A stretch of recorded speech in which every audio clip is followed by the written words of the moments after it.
Welcome everyone to MogTalk episode 223. Today is March 13th, 2021.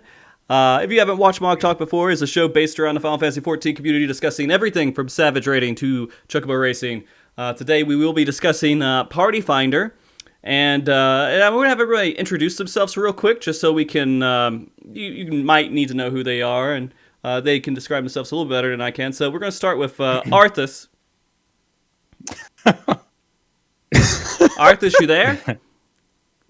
Cricket sound. Yeah, no. Oh, fuck. I don't think he's made it today yet, guys. He might make it. He's been having some internet troubles. But, yeah, he's not currently here. We figured we'd go ahead and start up the show and get rolling. And if his internet comes back up and he's able to jump on, we'll have him come back.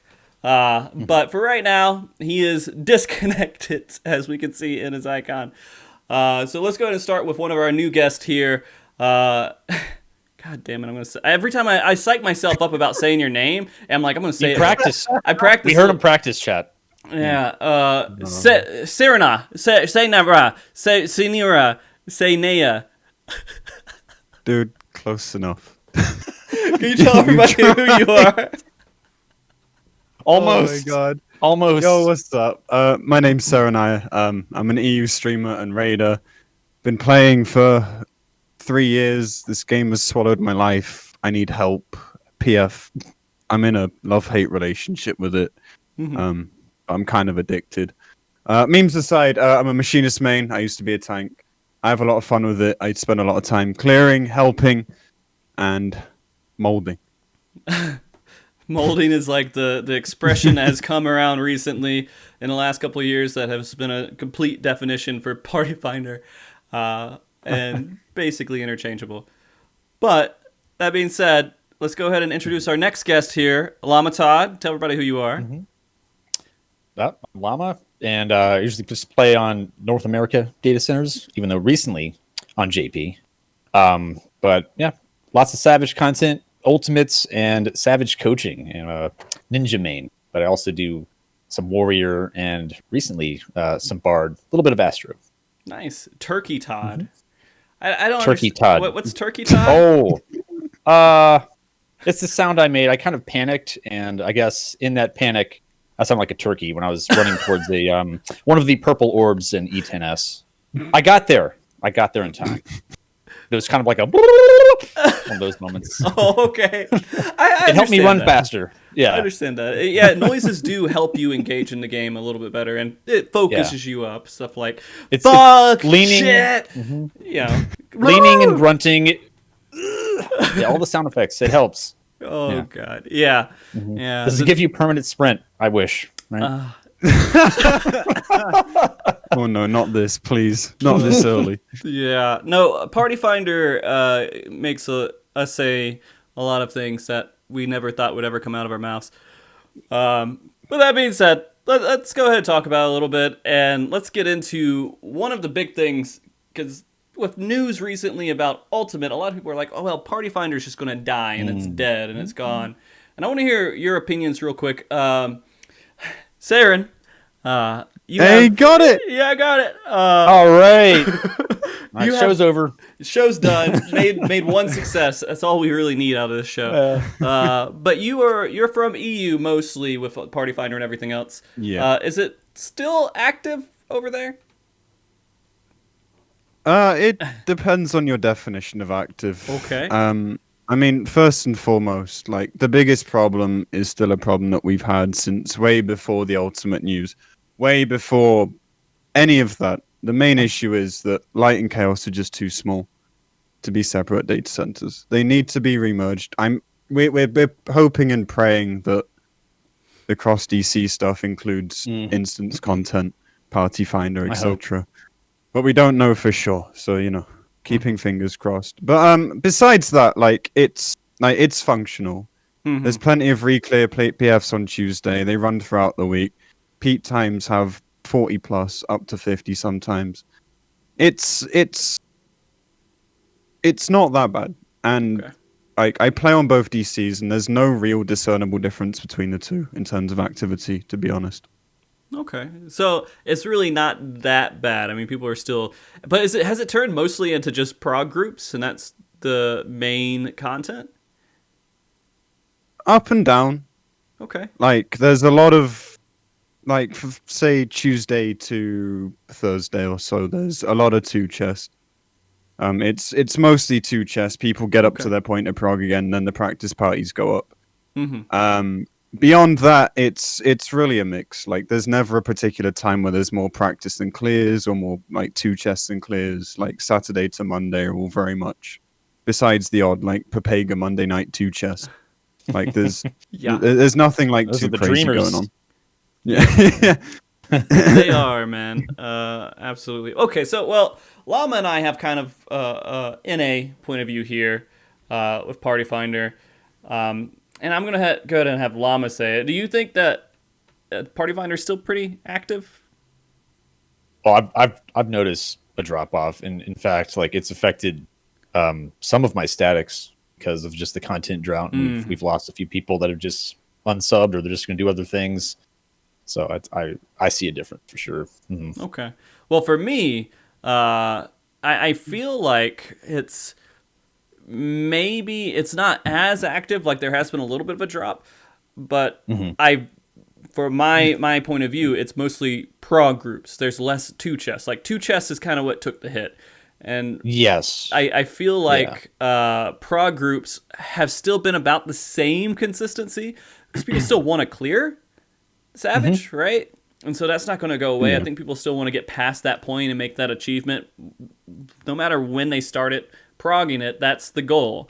But after they hit that goal, what are you doing, right? Sometimes you want to get more gear. Sometimes you don't really.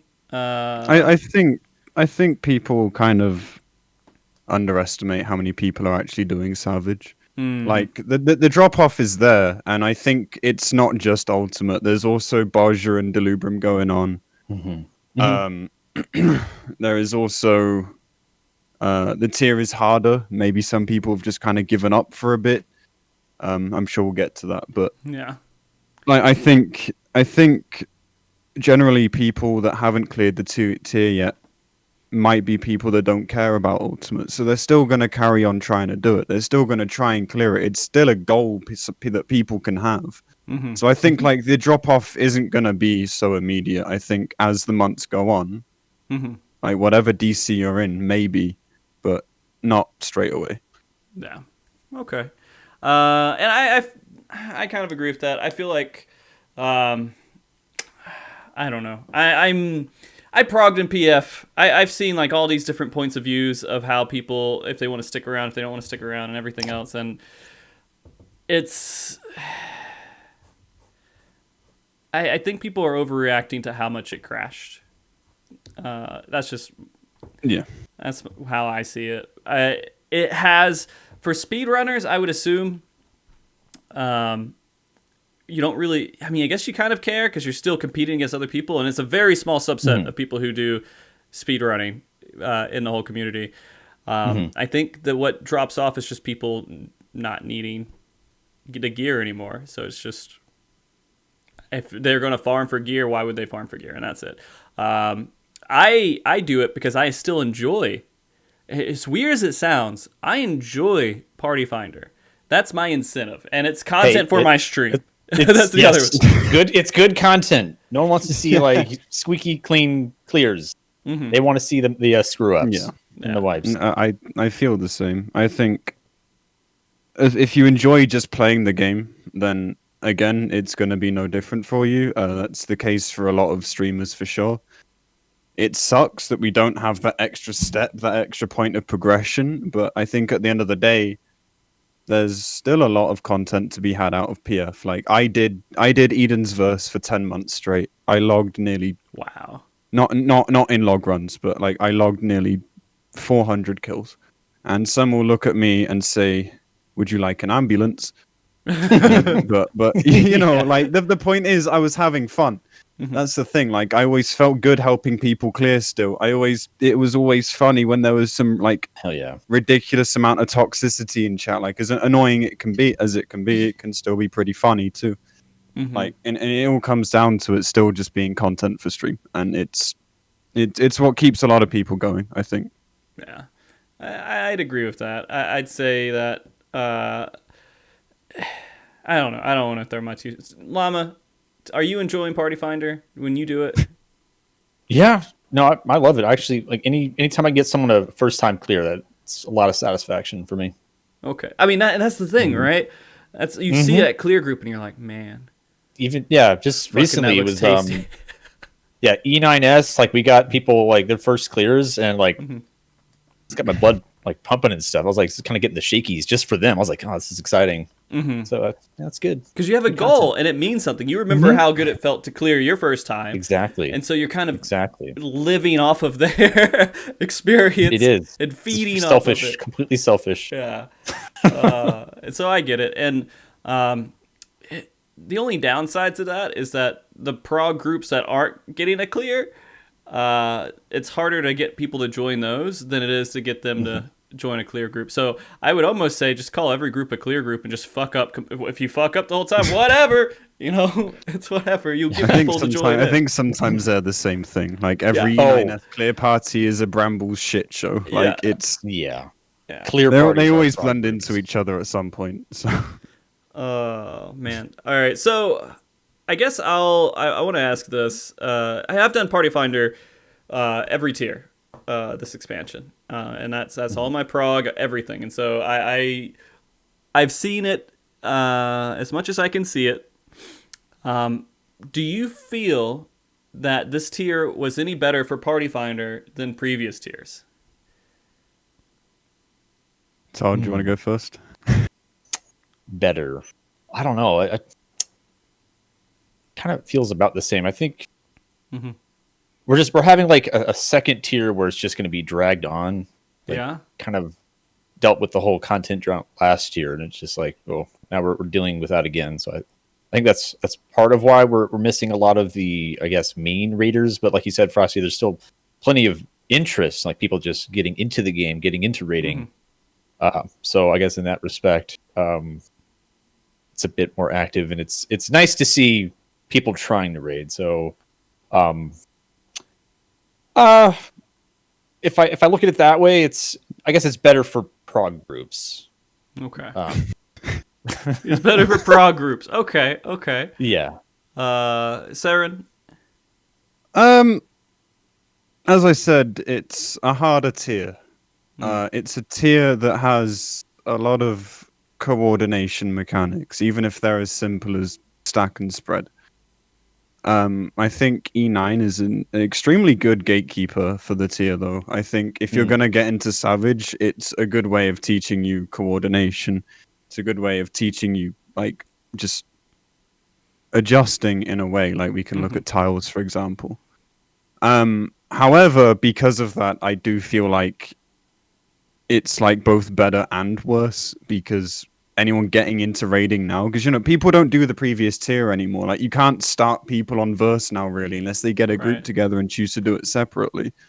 So they're gonna come in at E9, and like, because the game hardly teaches you up until that point, it's a hell of a slap in the face. So like, as much as I think if you've got the headspace to like say, okay, I need to get better, then I think it's a great starting point. If you don't, and you want something like a more smooth slope, then I think it's kind of worse. Yeah, and I do think 11. Go ahead. Go ahead. I was gonna say that I think 11 is great too, because it's like it seems pretty simple. Like, okay, the mechanics are pretty straightforward, but damage check, healer check. So they got to step up there. I like that challenge. 11's better than the previous third turns for sure. Absolutely. Yeah. I think there are in this tier, there are things that were better, but there's also things that were worse. I don't think it's hard for me to say that there was, when we're comparing each tier. I don't feel like any of the tiers were like fantastic for Party Finder, and that's mainly my point of view right now is Party Finder. How does that interact with people joining in and with random fucking people?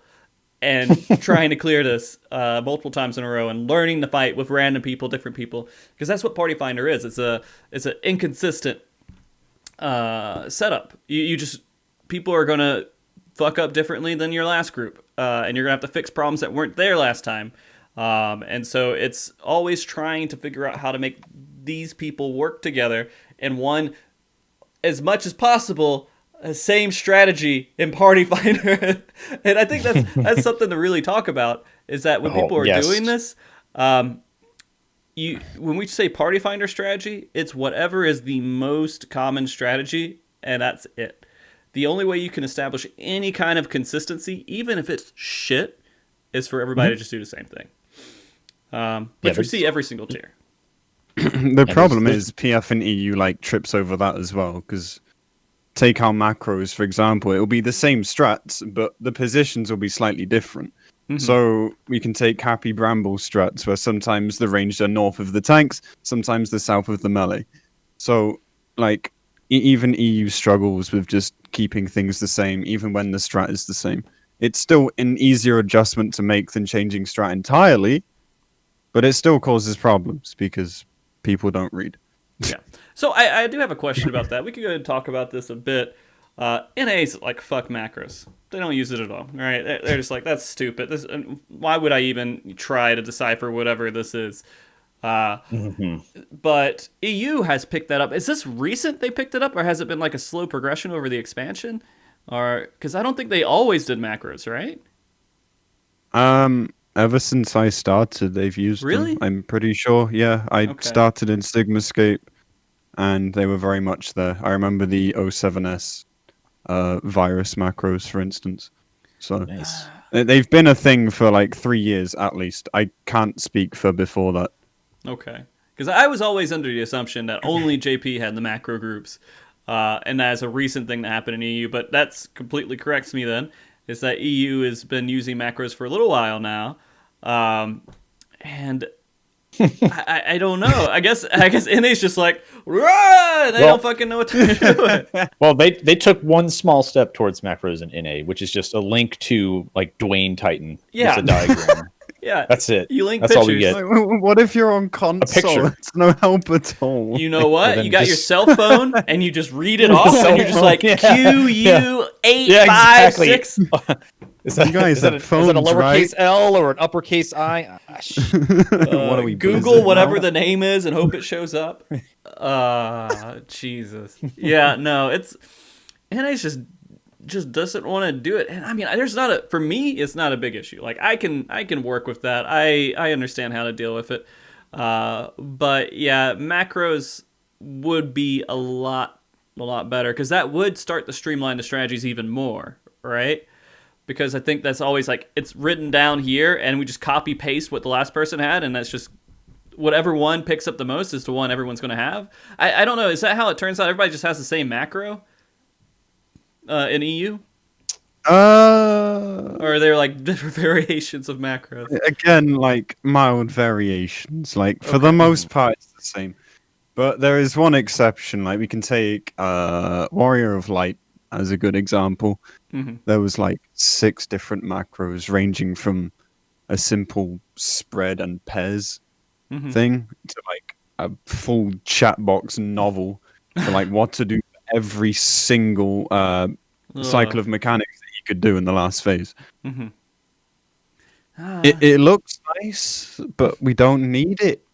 But the problem is, it develops this culture where people are literally just like can't function without the particular macro that they've seen. So you end up with arguments in the same way that NA argue over positions. Like I've watched streams, plenty of NA streams, and like they just stand around for 10 minutes. And the streamer's cam is blocking the chat box, but it's quite clear that people are already angry. Yeah, I've had people leave because they couldn't get like one of their spots or something. Yeah. Well, I don't know Northeast. I'm like, okay, all right, bye. No, like recently on this tier, I remember I went in and I was like, hey, I didn't say anything to him, but I was like, man, I'll just main tank this because I'm used to it. I kind of know all the cooldowns. I'm like, hey, I'll main tank this. And the guy's like, okay, I'm gone. And he just leaves. I'm like, I would have had a discussion.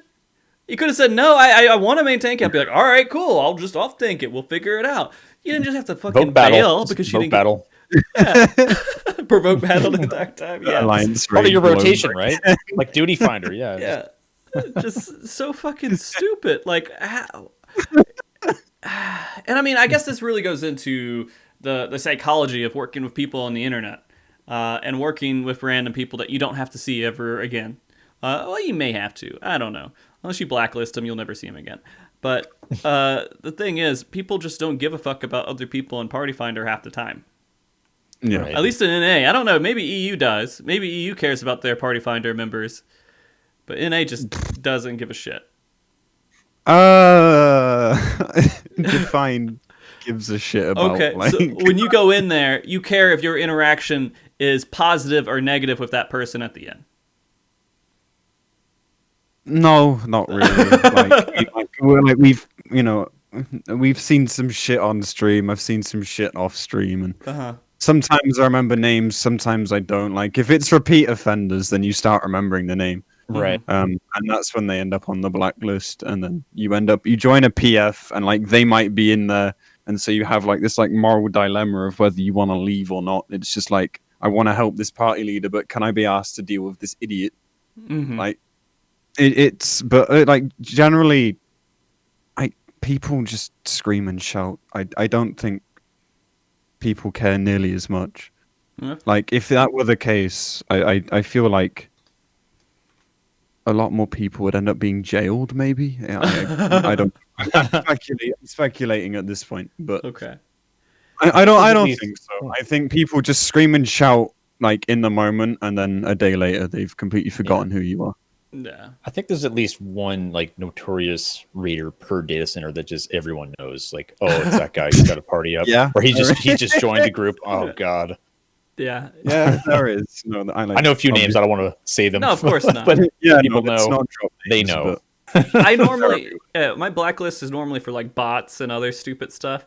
But like there was one person, this is the first time I've ever done it, like throughout the expansion, really, is I put somebody on a blacklist because I didn't want them to be what you call it. I didn't want to have them in my group ever again. And it was a healer. And I joined 5 groups. I've had 5 groups with this. It's a shield. It was a scholar. And we were doing E12S.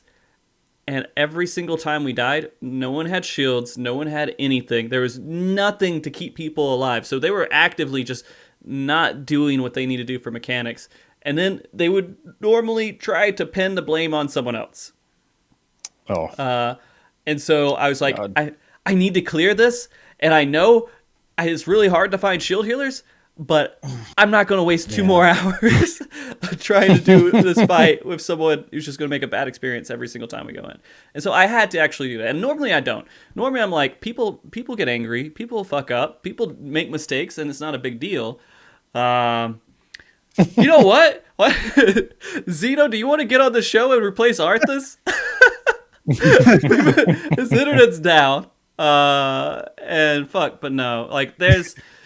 God. But we were Can't talking... scare off the healers, man. Yeah, you can't scare off the healers.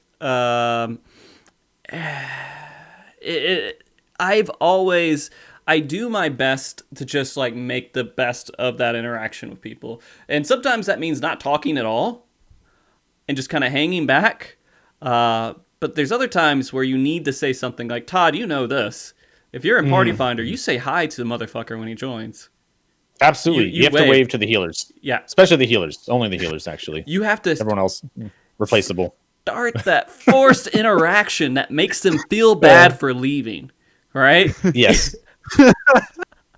So you have to, when you join a group, that's the best thing you could ever do is have that interaction, especially if you're a leader, and make sure that there's some sort of like mental stigma. Because if no one says anything to me when I join a group, I'm okay leaving. I don't care. Healers leave. If you don't wave, they leave instantly. Like, well, okay. I don't know. Sarah, I've got my pick. Do you have any of that experience? Since streaming, I honestly talk less in party chat. Okay. To be honest, I feel like the more I stay out of party chat, the better, and I just share the chat, like whatever's going on. You know, if there's something spicy, like if someone's overly mad, someone's being really stupid, etc. Mm-hmm. But Honestly, I don't do that. I don't try and talk too much. Like if someone addresses me, then yeah, sure. Like yeah, I don't ignore people, obviously. But like I don't even like really pick my position in a macro. Like the macro gets posted, everyone picks their positions. I just take whatever's free for the most part. Because like I'm a physical ranged main. I can be anywhere, and I need to be useful somehow. So Yeah. like yeah, for me, I don't. Yeah, I just don't really. I speak when spoken to. That's about it. All right. I see messages in the Discord chat, but I can't read it without messing up the camera. So let me get my phone out so I can read it. All right. Arthur said test.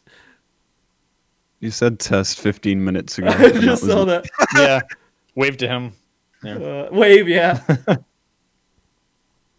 No idea. Okay. I told him to just join whenever, and I'll fix it whenever he gets on. But yeah, no, that I see what you mean. Because if you don't talk, see, it's kind of like the other way around. If you don't talk when you join a party, you're okay just leaving without any kind of interaction.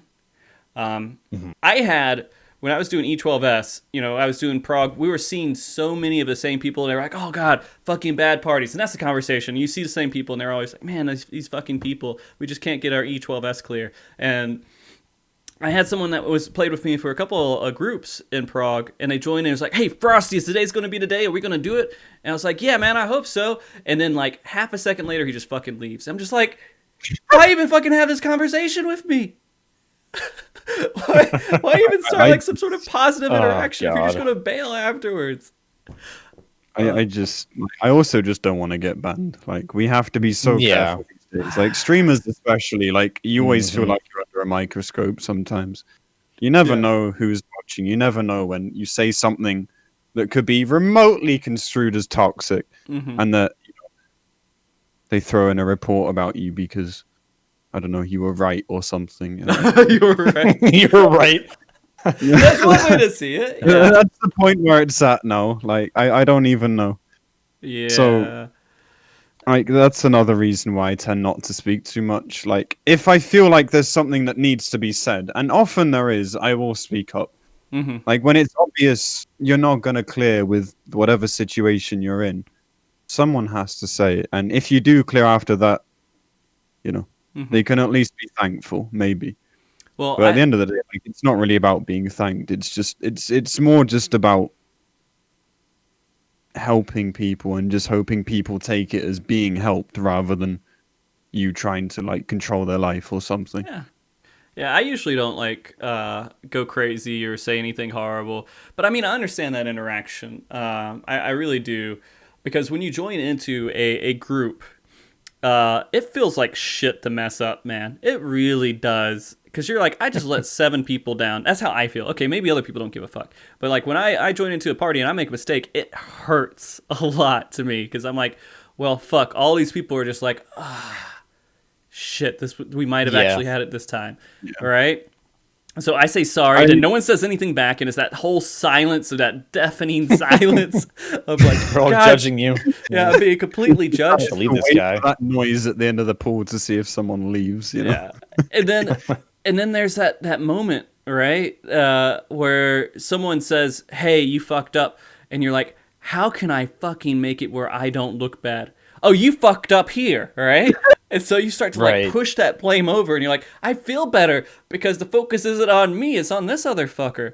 And so you just kind of push it over there. And that's usually what happens and where a lot of the like clashing and interactions happen, is that just trying to not feel like shit afterwards. And it's tough. I've always just said like mistakes are fine, griefing is not. Yeah. Mistakes are human. It happens. I know streaming helped me a lot with like performance anxiety. Like I used to make mistakes and then just want to curl up on my bed. Yeah. Like it used to feel that bad. It really did. But streaming really helped with that because you realize that like just shit happens. Just don't keep doing it. Like when you keep doing it and you're not learning anything, then it's annoying. Yeah. But until that point, like yeah, there's a difference. I think there's a big difference. It's like, oh, I just fucked up here versus, okay, this person you can tell like they don't clearly Yeah. like understand the mechanic, and they keep consistently fucking up at this point in the fight. And it's like, do you know why you died? Like that's why I don't care. I don't care like if I die or someone else dies. It's like it happens. But if it's the same part in the fight, it's like I just want to get through this. Yeah. Like, So, and here's sometimes that's when I say something probably. Yeah. No, I was going to say, like, one thing to keep in mind, too, is that it's actually pretty fairly strict overall with, not making mistakes in order to do any progression. If you have 8 people in your party and one person makes one mistake each time, that's 8 pulls. And so it's exhausting. And so it's easy to get that tension up, even though you only made one mistake ever, and it was enough to wipe the group, and everyone else made that one wiped group mistake, and everybody's just angry, and they're like, "Oh, all these fucking people keep messing up." These people, each one only messed up one time. It's really not that bad, but that's still an hour. But you messed up last, so you're the bad one. Yeah, you're the cherry on top, and it ends it. And so. Just have more mechanics where, like Rampant, where you can't tell who fucked up. There's your solution to that problem. I'm kidding. No light Rampant, please. Okay. No. Let's get into some of these fights, and talking about them in prog and everything else. I want to talk about E9S, of course, first fight of the tier, and they did something I think is absolutely stupid. They put tiles in the very first fight of the Savage tier. And like you were saying, this is some people's first Savage. And they give them the goofiest fuck up wall mechanic that you can to like teach people Savage and not let them get past that first wall. I don't know. What's your opinions on E9S? I think it's the best content. The tiles, the memes. Content, just people great. falling. I love it. Content's yeah, but it's very frustrating. You're just trying to get it clear. The samurai, he just gets really upset and just runs through the whole party and just kills them. I can't get out my head. The only change, I wish we earned wolf marks for that. Yeah, if you killed people, you get wolf marks for it. Yeah, yeah, some rankings. Honestly, I like it. Like I've always said I like arena interaction. I think it's fun. Like we can go all the way back to O5S, where you go into a carriage, you go onto another part of the train or another train at some point just for a small DPS check. I love that shit. I think that shit's fun. It's different. You can put E3 and E4 under those as well. Like E3 part of the arena gets destroyed. E4 has some verticality, and E9 is just another example of like some creative design. So yeah, it's hard. Yeah, it's PF's kryptonite, but I think it's a well-designed mechanic. I think it's really cool. So that might be unpopular, but I'm going to agree with you that I think the fight is great. The fight overall, wonderful, in my opinion. But as a starting fight, I think tiles. I know they like to throw gimmicky stuff kind of early on. But I feel like tiles was too much for a starting fight. If they would have put that in E11S... Maybe 10 first, you think? 10 has its own fucking shit, man. Yeah. It's fine. It's fucked up just right. Yo, we doing boss relative or wall relative? Worst. And so let's talk about E9S here in the NA point of view of having 4 sets of macros. Not macros, sorry. 4 sets of way markers. Yes, you need to use your entire preset just for markers. Why? To get things started.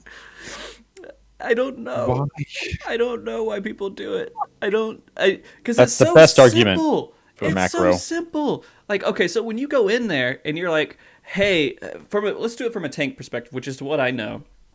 All right. So when you do your clockwise here, all right, and you're like, okay, we got all of our protean spots, all that good stuff. That's great. You may need to go into a second left and right group.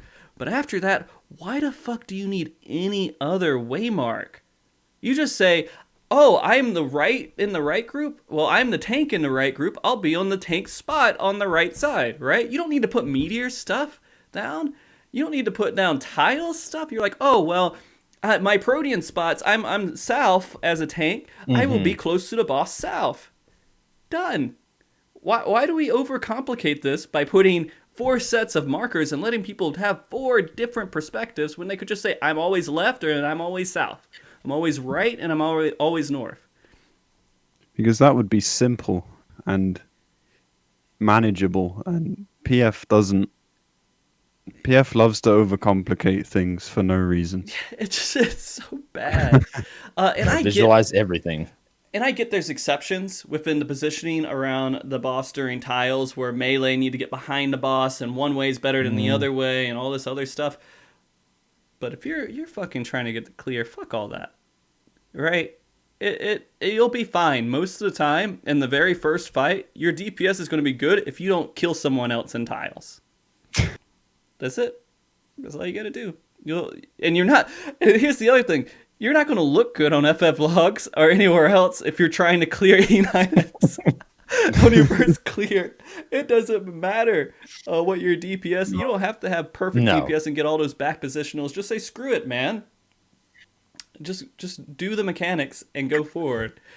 But I don't know. I feel like E9S went way too far on NA side with how they do waymarks and trying to do positions. It's so stupid.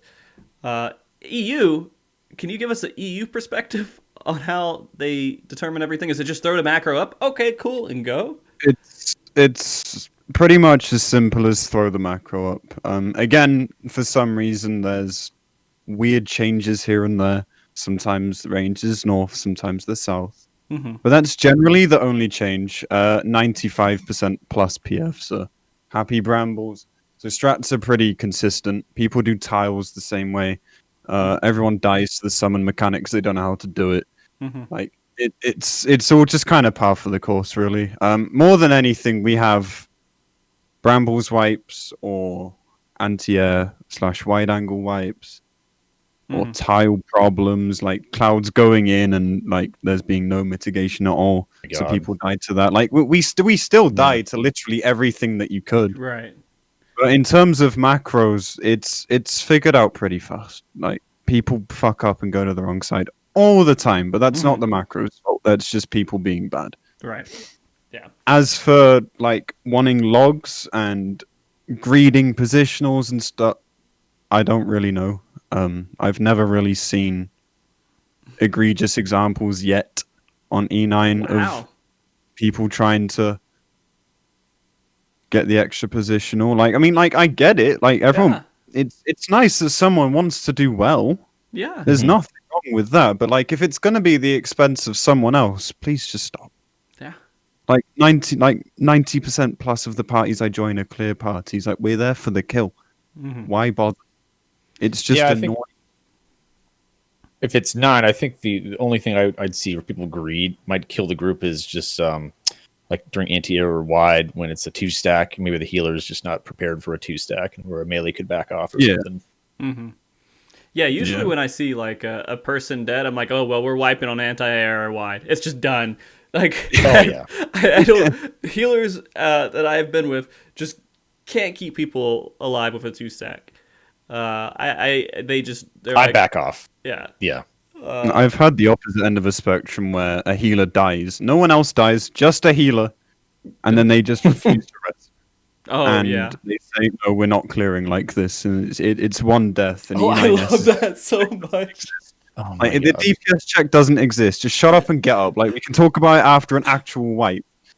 So they ironically start causing the griefing and the wiping by just like being a bitch. It's like, please. Yeah, you can recover at 9. The DPS check's so low. Just get up. It's so funny. Yeah. It's so funny when I see people completely just like, if one person dies or if they die, they're like, oh, I don't care anymore. It's done. No, we're good. Yeah, like if I die, and it's a meme that I have to die for the clear quite a lot. That's the life of a PF hero. It's fine. Yeah. Dying for the clear is fine. It's a just cause. Yeah. Yeah, I just try and I just play safer after that. Like if you die, you know, like your off chance of getting a decent pass is over, but the clear can still happen. And I think people just need to get into this mentality of looking at the type of party that they're in and treating it accordingly. Like I realize Enrage is a nice kill time for logs for some classes at least. Like it is for my main too. But why would I join a clear party where so much can go wrong just for that log? Like if it happens, it happens. Great, but it's not why we're there. Yeah, I would have to. My best advice for people is to don't join parties. Don't join parties for logs. No, unless if it says join for the speedrun, clear. because there's groups out there, and you can make your own group, and you can see like this is a log group. We're gonna try to make everybody look good artificially. Then yeah, join those groups. But really, Party Finder, your skill is completely based on whether you can help that group clear or not. That's it. I greatly value someone who sacks themselves for a clear. Like say something has gone wrong. Like we can look at last tier like E7S where you maybe had to sack an orb in the last phase or run into the spinning AoE to change your color and save a run that way over someone who's just willing to sit there and have a tantrum and wipe the group because they're gonna die and that means their log is ruined. Like I just have so much more respect for people that are there for other people and not themselves. Yeah. Right. But yeah, I mean, overall, going back to E9S, I guess, I feel like it had almost everything perfect for starting, except for having a pretty hard wall with tiles. They went a little too far. That's my only criticism. If they would have just toned that back a little bit, it would have been a good starting fight. But I feel like it was just it was a really cool idea that was implemented in the first fight when it probably should have been a little bit later on. It could have been in, again, I'm going to tell you, out of all the fights, E11S was the easiest one for me to do in Party Finder. I don't know exactly why. I agree. Yeah, it took me 6 hours of Party Finder to clear it. That was it. Jeez, most consistent clear rate, I think, for me. Yeah. Party Finder. Yeah. It's so straightforward. And I feel like honestly, you could have probably toned down some of the the damage and the healing in E11 and swapped it with E9 and made E9 a little bit harder damage and healing, and that would have been a good swap to me. That's just personal opinion. I don't know. It took me. Maybe. I think it depends how you look at it. Like the end mechanics, like cycles, for example, are clearly designed to be fast and hard. Like they hurt. And I think parts of E11 are suitable for a third turn, and parts of it aren't. Whereas E9 keeps up this idea of 8 people working together in 2 groups or in tiles. For the entire fight, there's constant 8-man stuff happening. So in that respect, E9 is more deserving of a second or third turn appearance rather than first. Yeah. But I don't know. I need to make this clear too. I mean, E11S, out of progging it from entering the fight, not knowing anything, to clearing it was 6 hours. Not me doing a weekly clear. Yeah. Weekly, I understood that, yeah. Yeah. Some people, I saw some mention in chat, but yeah. It took me 20 hours of prog for E9S. And by the way, so my perspective again is I did all prog in Party Finder. E9S, with some help, right? Todd was there a bit for, I think, E9 and E10, learning it. But mostly doing it with just completely random people. E9S, E10S both took about 20 hours of prog. And then E11 was 6 hours of prog, and E12, fucking, I don't know, over 20 hours. It was horrible. I think it was a sticking point for statics as well. I think that's to be expected, to be honest. Yeah, but let's talk about 10. Let's talk about 10 here. And so 10 is fucking horrible to talk about when we're talking about planning it and going into it. And having that discussion with your other, for me in tanking, it's horrible to even talk about orbs. It's just this whole clusterfuck. What do you want to do? Oh, well, I want to do it clockwise and counterclockwise from the north. Well, no, I want to always do north first, south, for off tanks, and then no, east and west, and you do south and west. But what if they're on the same side? It's just this whole fucking like confusing conversation about where the tanks need to go. And then some people are like, they come up and they're like, oh, I never talk about it. I just do it. I try to adjust whatever my co-tank does when I'm tanking that. I just see where he goes and just that's my strategy from now on. What I do is I fucking mark the other tank and I just look at where that mark is going and I go to the other one. That's the first thing I do. I put like the no symbol, 1 for me and 2 for the other tank. No. You just put a triangle on them. And then, because if you put a number on there, the people are going to confuse the groups with what number to go to. I marked the healers too, and that helped. Yeah, but they only read 1 or 2, and they're like, oh, well, that's 2. It's no 2, but it's 2. I'm in group 2. I go to it. That's what I've ran into, at least. I don't know. Maybe that hasn't happened as much. But it's been a struggle. And the wall, fucking worst thing that I've ever had to deal with in Party Finder. The turkey. God. the turkey wall. Yeah, Llama the turkey wall. But because the conversation's always wall relative, but there's always like, oh, are we facing out from the wall? Or are we facing to the wall? Are we facing the boss? Facing out from the boss? Facing in or out? But what are we talking about? The boss? Or are we talking about the wall? Right. Yeah. Are we running towards the wall, turning around, looking at the boss, then going left or right? Or just running towards the wall, go left or right? Yeah. Big argument there. Or are we just doing clockwise or counterclockwise from noon or from 1 or from where? Yeah, there's different ways.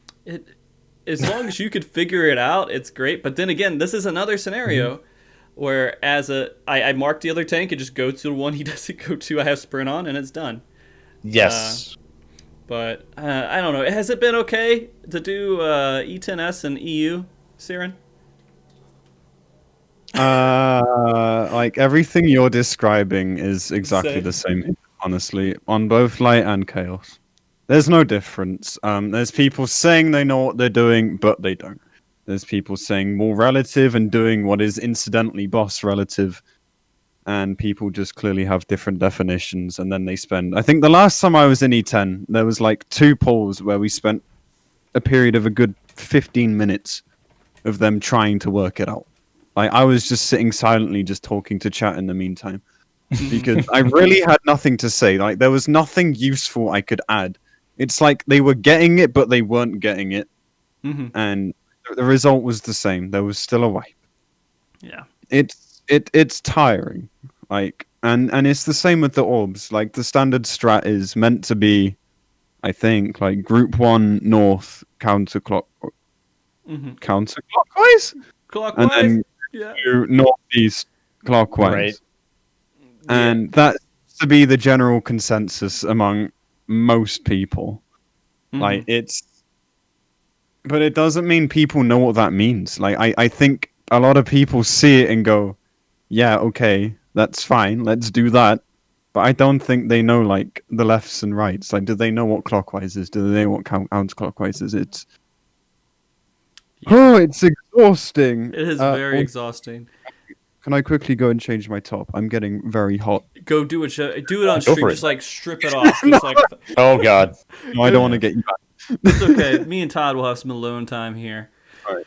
There you go. So Todd, damn, Todd, you got fucking destroyed. I was just gonna put the turkey Todd thing. You can see what we're talking about here. There you go. I got you, Todd. I got you. Oh, okay. Modded. Right. Yeah, not modded. You got 3 minutes. Oh.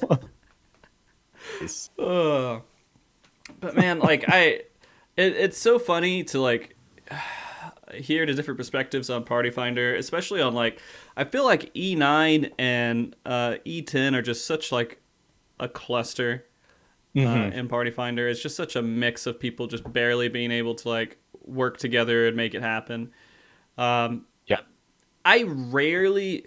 Okay, so let me see. If I go through a week trying to get weekly re-clears, I rarely have a clear within a handful of hours on each turn.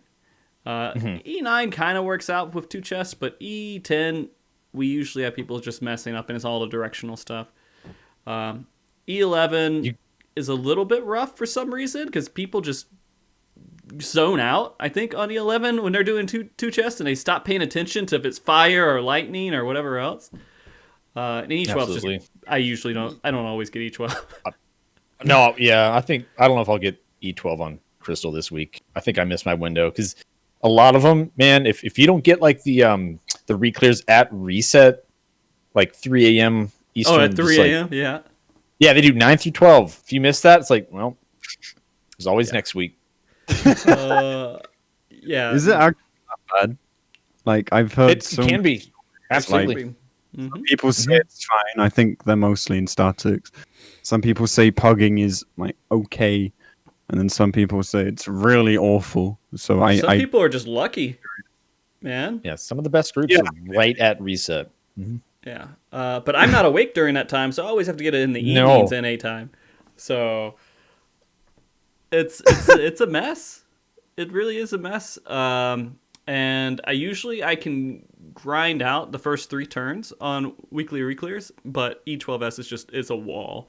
Sometimes you can get it, sometimes you can't. The best, to be honest with you, the best E12S I had was with someone who hadn't had the clear yet, and we helped him get a clear, and we did 2 pulls and got a clear.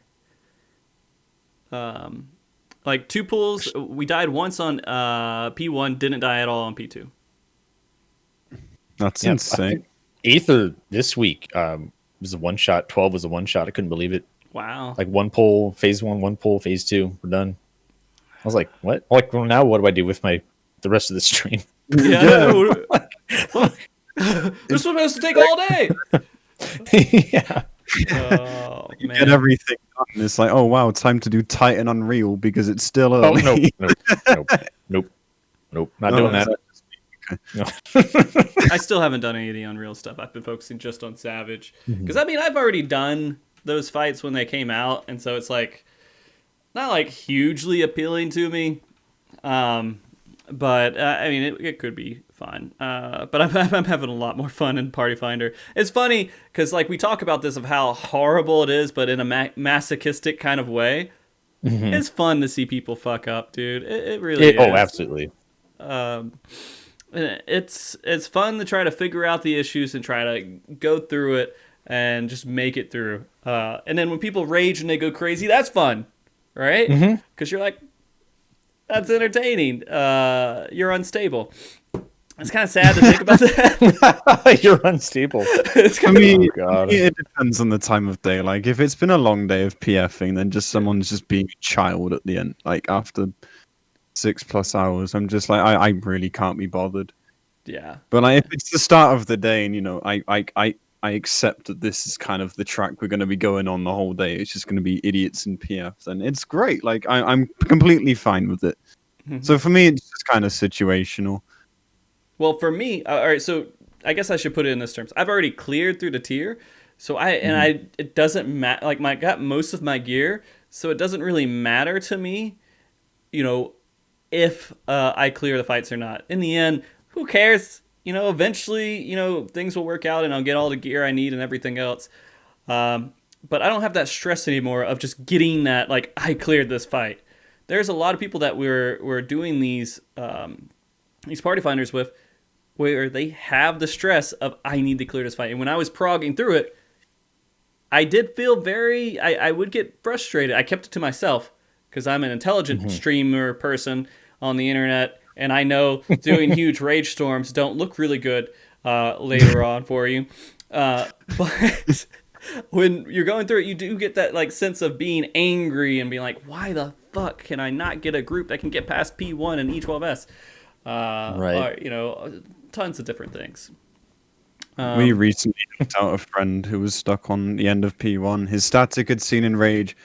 PF was seeing enraged, and P2 parties wouldn't let him in because he didn't have a P1 log.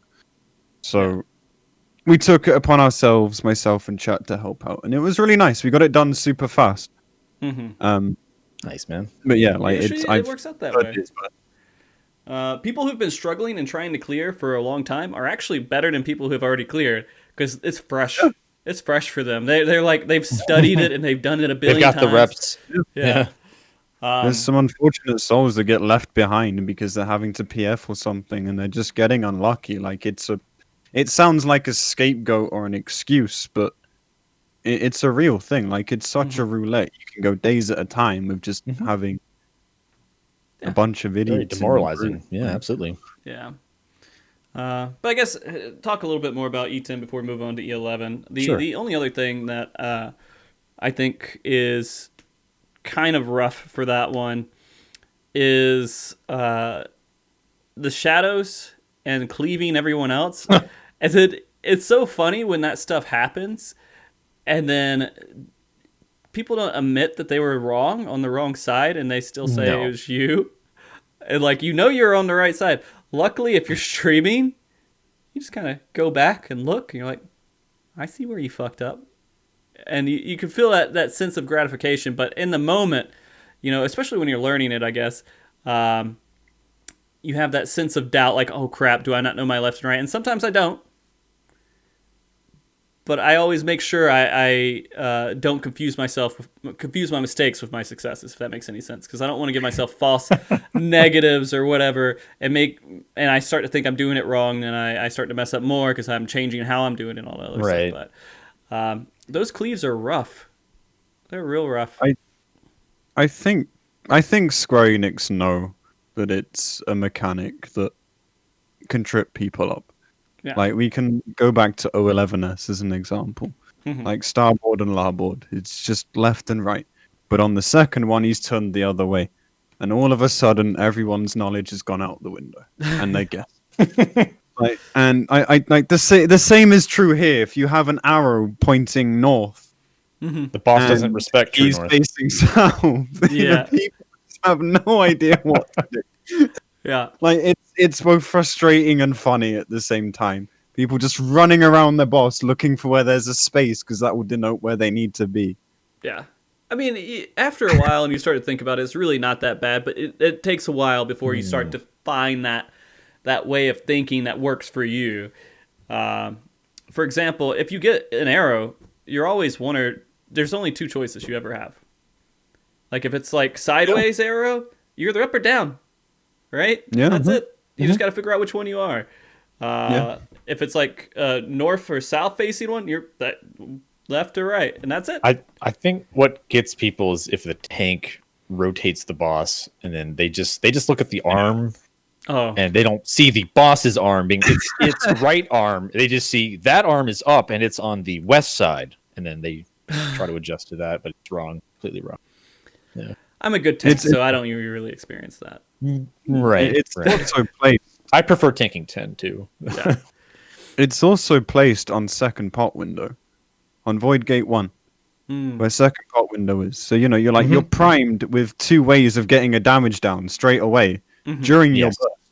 Like that has to have been a deliberate decision. Oh yeah. You need to pot. Counter the 8 damage downs that you're going to get. That's what it feels like. I'm just watching the party list like, okay, I'm waiting for it. I'm here. Let's go. All right. Refresh damage downs again, please. Get the full minute. Yeah. Speaking of, can we talk about orbs and how we get damage downs for other people's fuck ups? Yeah. Yeah. Oh my God. Because I fucking hate it. It's like, I like damage downs. I don't like that kind of punishment for someone else. Yeah, you don't like to be punished for someone else. Yeah. Yeah, it feels like a weird concept to me. Again, it's this idea of PF. Yeah, like it's this idea of PF having 8 people having to do something correctly, and there being whole group or like other people get fucked over for your mistakes. Yeah. And it's just, it just drives me crazy. Sorry, I had to get that out.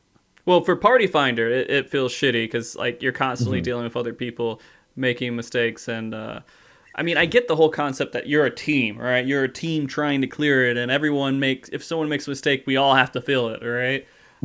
Because I mean, there is that whole point of view. Hey, let's make everybody angry if this guy fucks up, so we can all say, "Hey, dude, stop fucking up," and make it a big thing to make that guy stop fucking up. Yeah. But I mean, in Party Finder, I go in solo, man.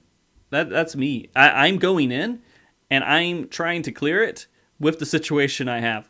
The party finder people, they're mechanics. They're just mechanics that I got to deal with.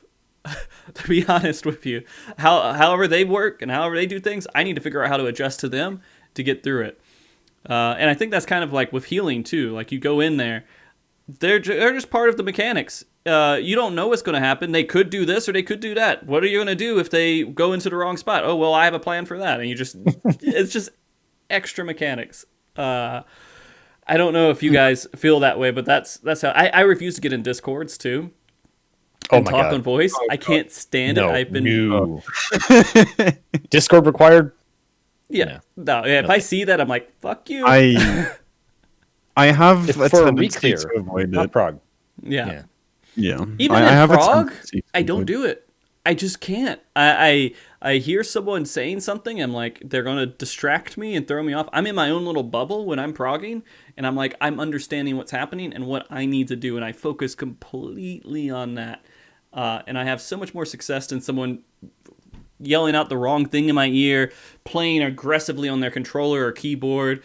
I just like... You don't like an open mic and keyboard just right next to it? What they do? All right, so if you're Mouth breathing. If you're playing on PlayStation, what a lot of people will do is they'll put their phone on the little table, coffee stand, whatever, in front of them. Oh. And then they put their controller over the phone and they're playing. So you hear their controller the whole time. But that's the only way they have to use their phone to get into the Discord. And so go ahead. My issue is more with. I mean, there's actually two things. Like one is quite simple, and the other is just. I don't know. Anyway, like the first is. If we're a streamer, you could join a random Discord, and then someone drops like TOS breaking word or something. Yes. Like that's always a fear of mine. Like, you never want that to happen, whether they meant it or not. People on Discords, it's random. When you're dealing with Party Finder, it's random. When you're with a static, you know those people, you understand what you're getting into. Yeah. But when you're joining with random people, who the fuck knows what you're going to run into? Yeah, exactly. And the second thing is that I have this problem with people that can't be honest.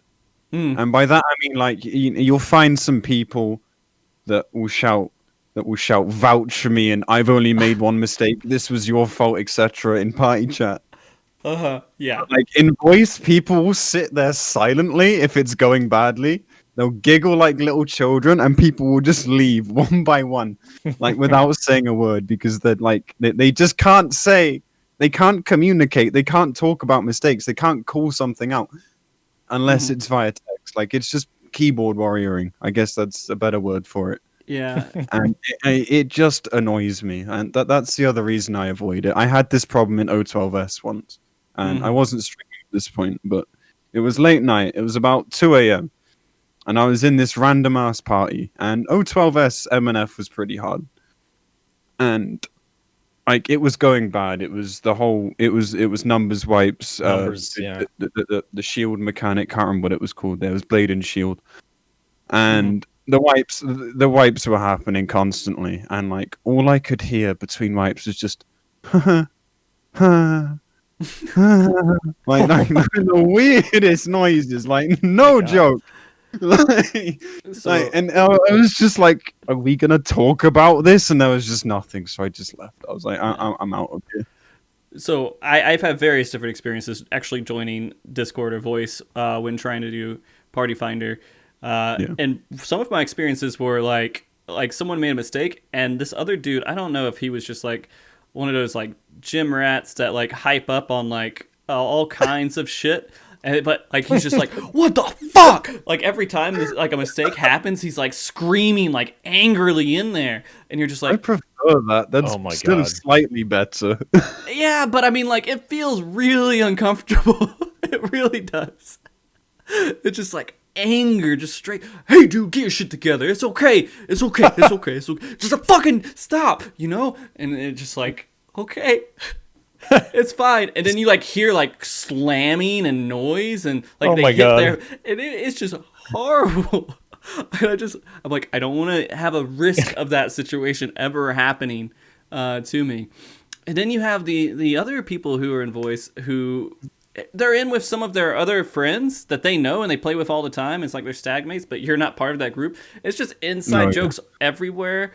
Then you have like the types that are just like high pitched, squealy, like really weird voice stuff. Like they're like, it's almost like, and I don't shame anyone, but I have an issue sometimes when I hear noises that I just really don't like. And part of that is high pitched, squeaky kind of like voicing that is similar to like if you're going to like a furry con or something and everybody's like doing these weird voices and everything. I just want to raid. I just want to raid. Are you speaking from experience, Frosty? Yes, I am. And like it feels like you're joining into a again, I don't care. People can do whatever they want. Again, this is not me being judgmental. It's just me not being able to raid with someone's RP group in my ear. It's just I can't do it. Is this on Crystal by any chance? Is this what? Oh no. This was before Crystal. It existed. So I've had enough bad experiences where I'm just like, I do not do Discord. I have people sometimes like they beg me and they're like, please join. I'm like, man, you're really pushing this. It didn't say required on here. I'm about to usually just the 7 out of 8 static Discord required PF. That's why usually. Yeah. Discord required. Yeah. For our static. Because you have to do their static strats. If I'm gonna join a Discord, I'd find an ad through ERC, which is European Rating Central. It's the Discord for EU group finding. And they have a party finder section, and like if you go and voluntarily message someone and say, "Hey, do you need a fill?" or something like that, then that's a bit different. Yeah. But just finding randoms in PF, no, I'm good.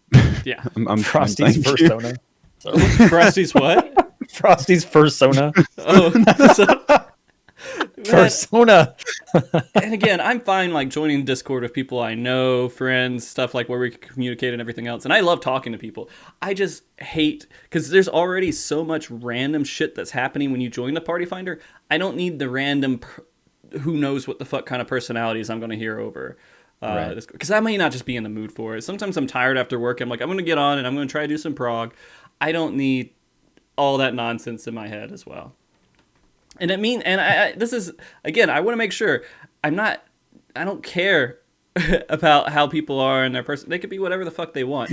Just when I'm tired and I've been working on prog, I want to be in my own zone. I want to be focused on myself and just do the fight.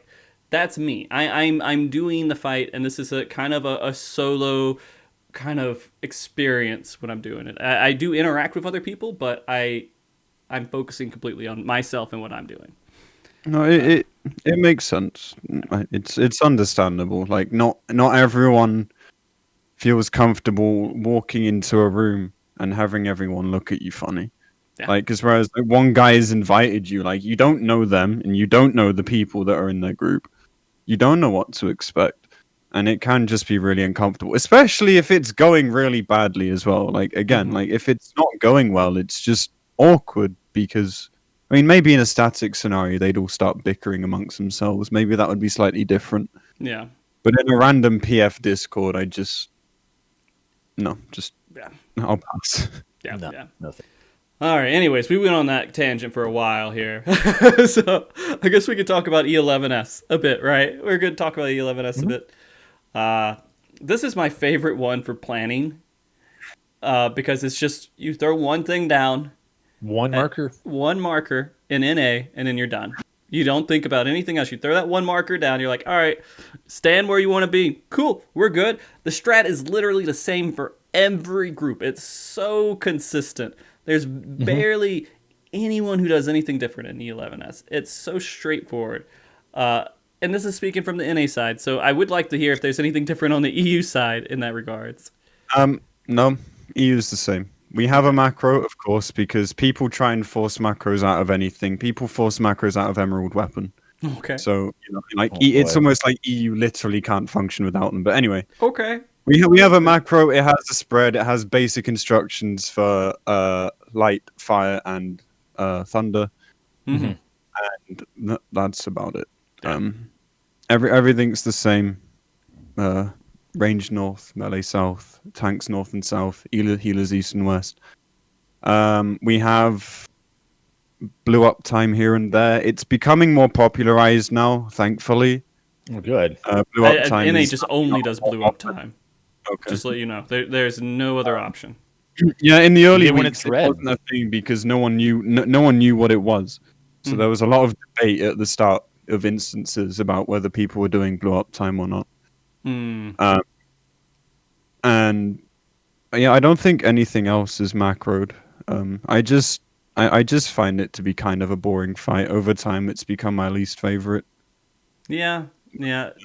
The main issue for me is just that I sometimes I'm not looking at the screen. I look over if I'm streaming and I'm like, oh, I'll talk in chat. Then I look back, I'm like, oh fuck, which one was that? Was it lightning? Was it fire? I'm just like sitting there, and then I just I've done look at the that. players and wait for them to move. I'm like, okay, I know exactly what's happening, but I am guilty of not paying any attention. Yeah.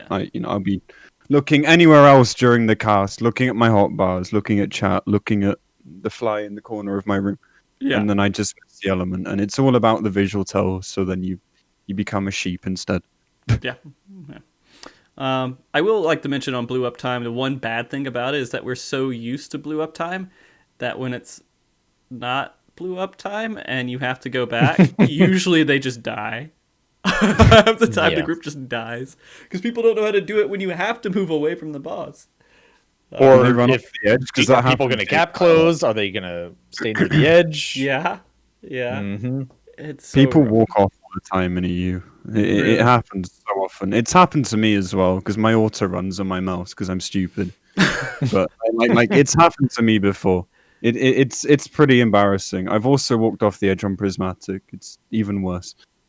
But yeah, no, Man, it's awesome. but blue up time is becoming the norm here. Thank God. Yeah. I would like to ask: have you guys been in any groups where you died to prismatic? I don't think I have yet. I no. have twice, Twice. Yeah, I have. and they're reclear What was it? groups. Oh, what was the disconnect? So I can't count that. But Okay, all right. not like true, like just screwing up completely. So my experiences were, people, or they get into their spot, and then someone will wiggle a little bit in their spot. They're like bored. They're kind of moving around, and the other guy's like, "Oh, he's moving." The fake out. Yeah, Yes. and so they I've move seen that. forward. And then you get to that situation to where one group's just like sitting there like, what? And then they're like, I guess we're wrong, and then they move forward. That almost happened. Okay. Yeah. Someone moved a couple steps forward and it debated their partner. Yeah. And then we were all like, where do we go? But we lucked out and it was actually their spots. Yeah. Like that would have been our wipe. Oh my God. Just stand still. Such an easy mechanic, but yeah. It's the same here. People are just very twitchy. Mhm. Either people are focusing too hard at that point, or they just don't think about what they're doing. So, like, someone moves just instinctively because they're playing with their movement keys, and then their partner sees it and they run in. I'm actually guilty of this. Like, since switching to physical ranged, I've just been really fidgety. Like, I'm just enjoying the movement or something. Yeah. So like I've done that before as well. Like it's not great, but it happens, and and it has caused wipes before. Not me specifically, but just in general. Like I've seen it happen, and then the rage after is just even worse because everyone's just like, "How the fuck did we just wipe the all places?" Yeah. And it's right at the end too. It's right It at is. the end. Yeah, it's a long fight, so Yeah. people are even more upset because they've just had 9 minutes wasted by someone who can't keep their hands still. Yeah. I mean, and there's two things you got to focus on there. Is one, if you are moving, move all the way up to that way marker and just stand there. Just fucking move all the way to it and make it very clear. And the other one is the other thing you could do is just fucking hands off keyboard. Just sit there and just be real tense and just look for that sword to go up or look for your partner to move, and that's it. and it's hard to remember to do that. But those are the two things that are the way to stop this fucking nonsense. Man, it's so rage-inducing too, because it was 2 times in a row this group did it, and I'm just like, how do you even Oh my function? God. Just stand there and enjoy Thanjit Daddy. No movement. Yeah. Everything's fine. And so, I mean, going into that, and then afterwards, most of that fight is so easy. It's just when people mess up, it's easy to understand who messed up and what went on. There's never really any large confusion there. I do have the tank sometimes having no clue where they need to pull the boss after the first brandish glory or whatever, when they do the first, I don't even know what the thing is called, the move's called, but after the tank swap and you have to move the boss over to the side into the safe spot. Sometimes people just go to a random safe spot. They don't go to where the group is going. Like, okay. I've never seen Yeah, turn to the heaven. That's it. Yeah, you can just leave the boss in the center, and your tank can just run through from this unsafe to the safe side. Yeah. But yeah, I know what you're talking. Yeah, it sometimes is goofy, but I mean, the Party Finder strat usually is just go to that one same spot that's like closest on, like, I guess it's the southeast side, and everyone stacks there. The left safe one, I guess. Is I don't know if you're running out. I just remember it because I see it the same way every time. You run over there, and all the melee just does true north and just makes it through it. That's what I've seen. But sometimes, for some reason, people like to just do some goofy shit, and I don't understand it because it's such a consistent fight. It's the only fight that's consistent with what you need to do in mechanics. Like, you don't have different experiences. That's what causes the problems. For me, I've had bad days in E11, especially earlier on, because my brain's just turning off. Like, it is pretty scripted, apart from element changes here and there. Like, elemental break casts, including the cycles, I think 10 times throughout the entire fight. So 10 times you're spreading than doing a mechanic.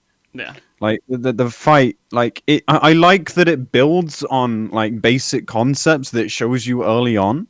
But I don't like how it feels like the most scripted fight out of all of them, and it causes my brain to just switch off. Like it shouldn't, I should be focusing, but it happens, and I'm guilty of that. So yeah, like I get it, but it doesn't make it any less frustration. I don't think it's okay when I fuck up. It's like, oh well, it's me, so it's fine. Like no, it's usually the opposite.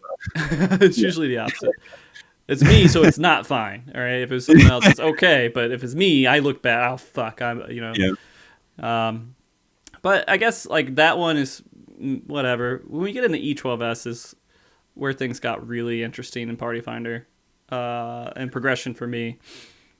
My I don't know if it's a hot take. I don't know what the fuck kind of take it is, but I feel like they went way too far on P1. P1 is a good fight, but it's still the door boss, and I feel like the door boss was easier than the second half. Oh, absolutely. I really feel like it should have been flipped in difficulty, but I don't know. Are you saying you find P1 easier than P2? Of course. Oh no, Really? P1 harder than P2. Sorry, P1's harder than P2. Yeah. That's right. Yeah. And it's too long. It really, they could have, all they needed to do really is to move lions into P2 somehow, and then you'd have been good. It would have been a good balance for me, because you just make it that much more difficult on the second half. Because most parties I join, and maybe I assume this experience is the same, it's a P1 party 90% of the time. Yeah, but I mean, I kind of think similarly about O12S back in the day. Final Omega was still kind of tough because Hello Worlds were a bitch for your average player. But I think that, like, I think personally that door bosses should be a gatekeeper. Like, the first gatekeeper is E11 because it starts ramping up the DPS check and the damage. Then you get to E12 and the door boss is literally like saying, like, are you worthy of like a chance at clearing the tier with the last fight? Like, I really like the door bosses are back. Like, let me just say that. Yeah. I'm a big fan. It's more content objectively, but I really feel like it's a good gatekeeper. A couple of the mechanics are kind of annoying, like Shiva Junction. I'm not really a fan of. I also don't like that like 2-minute buffs come up during that time, and the same with Lions. But I don't think they're bad. I think I just personally get annoyed with them. Mm-hmm. I do feel But like I think it has a right to be harder in some ways. yeah. Trying to get a Tenchi Gen off Shiva with icicles going out. It's like, please don't run on top of me. Just please. Yeah. I always run. I don't care about DPS on that one anymore. Oh, Like, I just run okay. to the wall. Yeah. I just say fuck it. I'm gonna lose whatever is going on, because it's either people kill you or they blame you on getting killed because you weren't over on the wall. And you know what? I don't get it when you run to the wall and then people clearly see you're both standing exactly on top of each other and they just don't react. They don't move a little bit. They don't run straight back at all. They don't take the right angle. They go like just somewhere close. It's like, oh well, my line is purple now. I'm good. This is my spot. They just it's rough. It's rough on that. So when planning, by the way, NA planning on this is relatively easy, right? Mm-hmm. You go into 2 groups and you have your Protean spots or whatever. But what doesn't often get talked about is mitigation. And you just learn it as you go in the groups that I've been with. Sometimes they'll say, hey, which ones are you reprising? Or, hey, where are you using mitigation here? But half the times it doesn't get discussed and people die and they're like, oh, well, I never have to heal that point. You'd think that after E11 cycles, people might have learned that mitigation's going to start being important. But it always goes by the wayside until it causes problems. That's often the case on EU as well. A lot of things get winged until it inevitably goes wrong. Mm-hmm. Like, one healer's not healing enough, or someone's just refusing to press any of their buttons. Like, it's usually tank reprisals as well, or addles. Addles is a rare case sometimes. Yeah, you'll find out during Shiva that Shiva AoEs real quick. Yeah. You usually do. If they don't talk about it and then just they pull immediately, by the way, it's one of the one fights 100% of the time, and I play Paladin, that you're just off tank the entire damn fight. You're just like off to the side, barely like there. And you're just DPSing and you come in for a tank buster. And it's just guaranteed on that fight if you're play Paladin. That's how it is. Which is the one thing I kind of dislike. Because I do like to see the different perspectives if you're doing main tank or not main tank. But I have to play a different job if I want to main tank it as just as a tank, I guess. But I feel pretty shitty about that because Hallowed Ground is the only one that can't cover both the first and the third tank buster. I think tanking in general, just this entire expansion even's just been kind of lazy. Like it's either like this tier, it's either invuln or just kitchen sinking your CDs. Mm-hmm. Like boss movement is pretty minimal because their hitboxes are half the size of the arena anyway. Yeah, they're huge. There aren't really mechanics that are really forcing you to move too much. So just Apex. I can feel your pain. I've not tanked the whole tier yet. I've done 9 and 10. I've almost done 11, and it's like comparing that to DPS, like doing it on DPS, which I usually do. Like it really feels like it's not bad. It's just like you just feel keep like the boss in the middle. There you go. Yeah, that's every boss. Keep it in the middle. It. The only one that 11, gets goofy, you don't have to worry about that. Yeah, you have one tank movement in P1 on E12S where you need to move it towards the statues, or move it towards the big boss of the statues. Yeah. And then P2 gets kind of a little bit neater with the movement in a couple of spots, like you pull and stay south. Okay, that's a little bit different. Yeah. Mm-hmm. And then the jumping part, getting that worked out. Okay. That's different. It's something, but that's about it. And again, if you're a warrior, you don't need a fucking second tank for P2. I mean, you kind of just to be there to get that close hit or whatever. But warriors can main tank and pretty much do everything in P2, which I think is kind of a misstep for the very last fight, very last phase. Um, I think P2 is the exception. I'm not gonna try and have an opinion on the okay. on the double A pot close and far Right. because I've not done it yet. But judging by how many damage downs I see on tanks every time, like this many people I've can't been be guilty wrong, of that. right? Like clearly, like there's some nuance about it that's pretty annoying. So yeah, I'll give them that. Like that's something different. That's something that's a bit harder to execute. But Sort of. apart from that, You get it's a kind damage down, and you're like, oh, well, that sucks. And you just keep going. Yeah. You just keep, it doesn't matter. it doesn't kill you, no, I guess, Yeah. but still. Yeah. But I mean, okay, so going into the planning, I guess with Party Finder, the other thing is for some reason, a lot of people can't figure out how to spread for Shiva Isaac or Shiva AoE. Mm-hmm. Can you guys explain to me why that's difficult? Why people just can't figure out? I think what happens is you get tanks in there that just want to gap close, and so they don't really go left or right or clockwise or counterclockwise, and then the melee's just like my slide, and someone's just in their spot. You That's just just go one to your thing I spot. You go to your Protean spot, and you go max melee, and no matter what, you guys are you're good. Are you talking about the Shiva spread or the Shiva The junction? Shiva spread. The Shiva spread. Oh, the very first. Yeah, that's what I mean. I'm talking you about mean like- Shiva spread.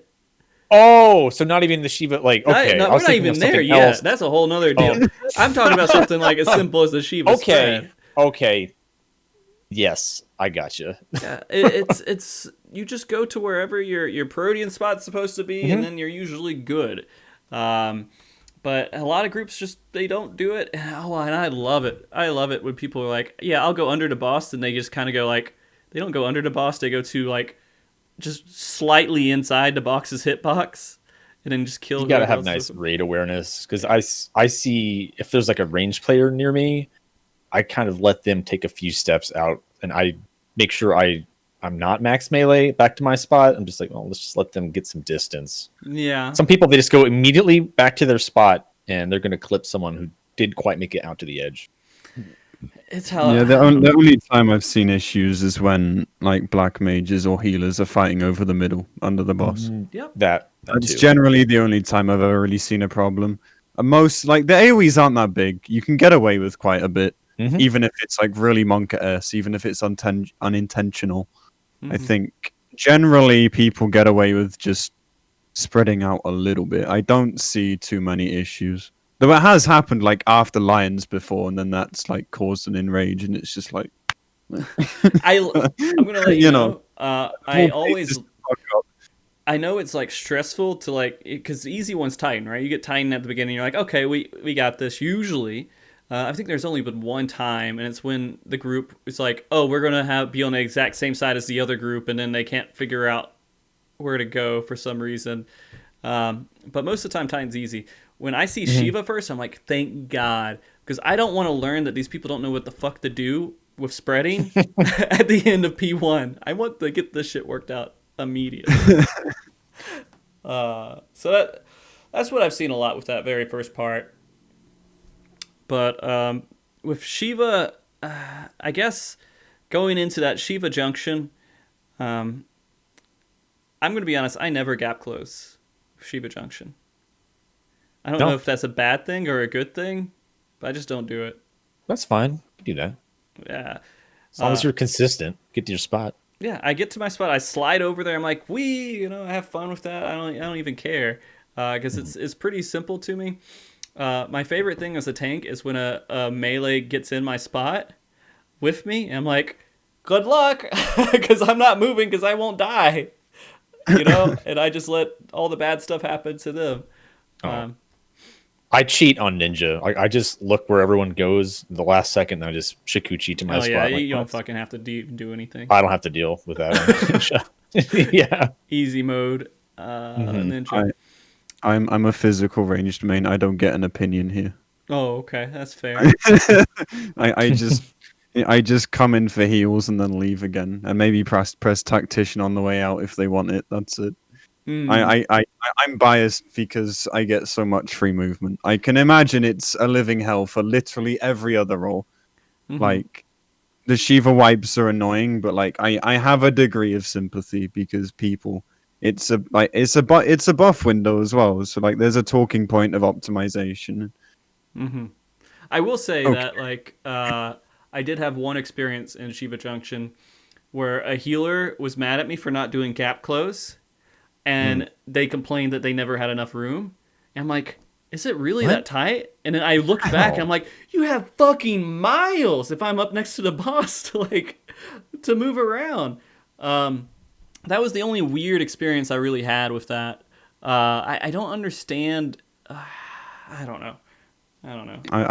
I the common things I see is like 5 people being in like one quadrant of the arena.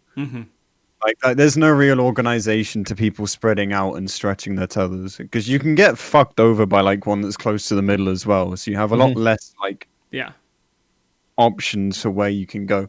And so if everyone else is going that way just because like it's quite a fast mechanic and awareness is kind of difficult in that situation, like that causes problems as well. Yeah. Like, there's a lot of things that can go wrong in Shiva, but I'll never forget like the panic I felt when I saw that cast the first time we got there, and I just like I was so scared they put light rampant back in the game. I was so scared. I was expecting to see towers, like, orbs of tethers. I was about to just lose my shit and quit the game.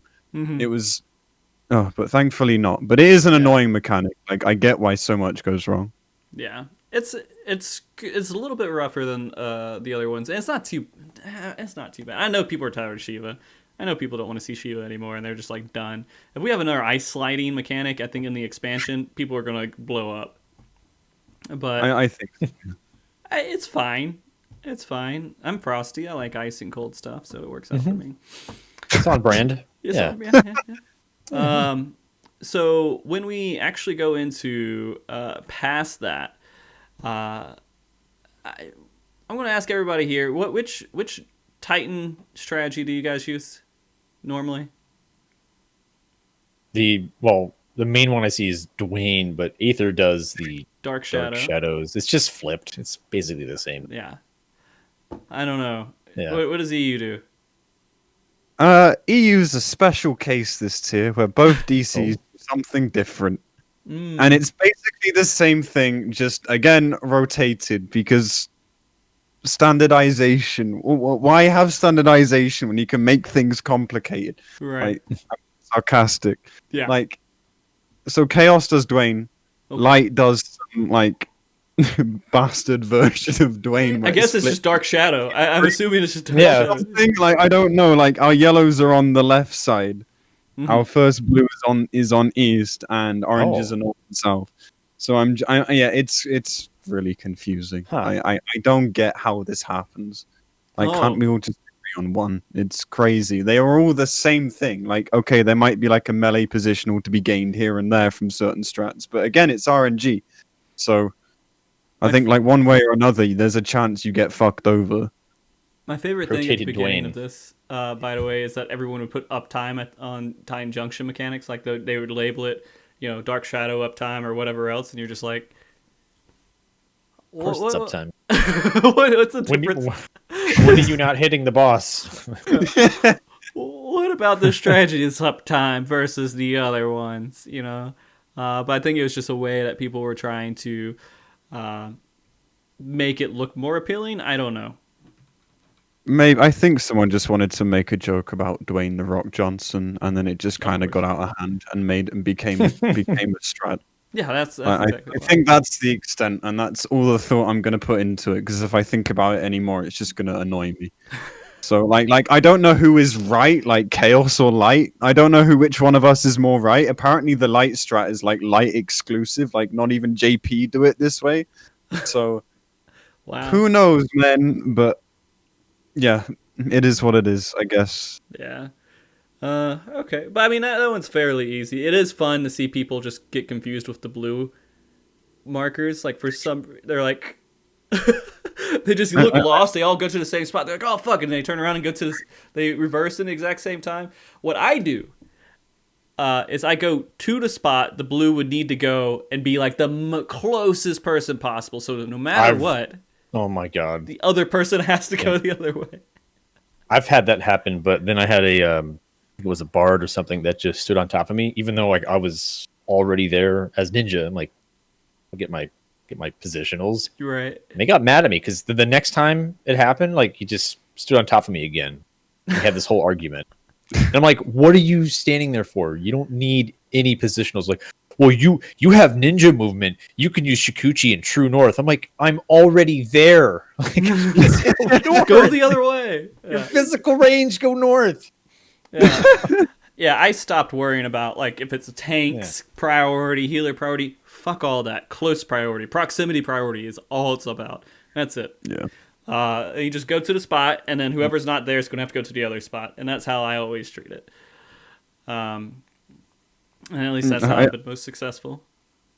I think it was an easier mechanic to kind of figure out, and like understanding some mechanics really helps you like perform them better. Like it's all well and good being told to go somewhere and standing in that place and everything working out, but if you understand why, like you can recognize when things are about to go wrong, and you can help other people do it better. So in this case, like for anyone who's done E4S, they've already seen this before. So orange is stack, like, at least 2. Yellows are always separate. Blues take up surrounding spaces. So like you already just have like this gist in front of you. So you know if something's about to go wrong and you know to adjust. Right. The problem is where people just kind of don't spread out, and then, as you said, they all go to one spot, like, and then it causes problems. Yeah. But I mean, most groups usually do okay with that. I think. I don't There's sometimes you see the meme, but it's not too bad. And then you start getting into really statues after that, and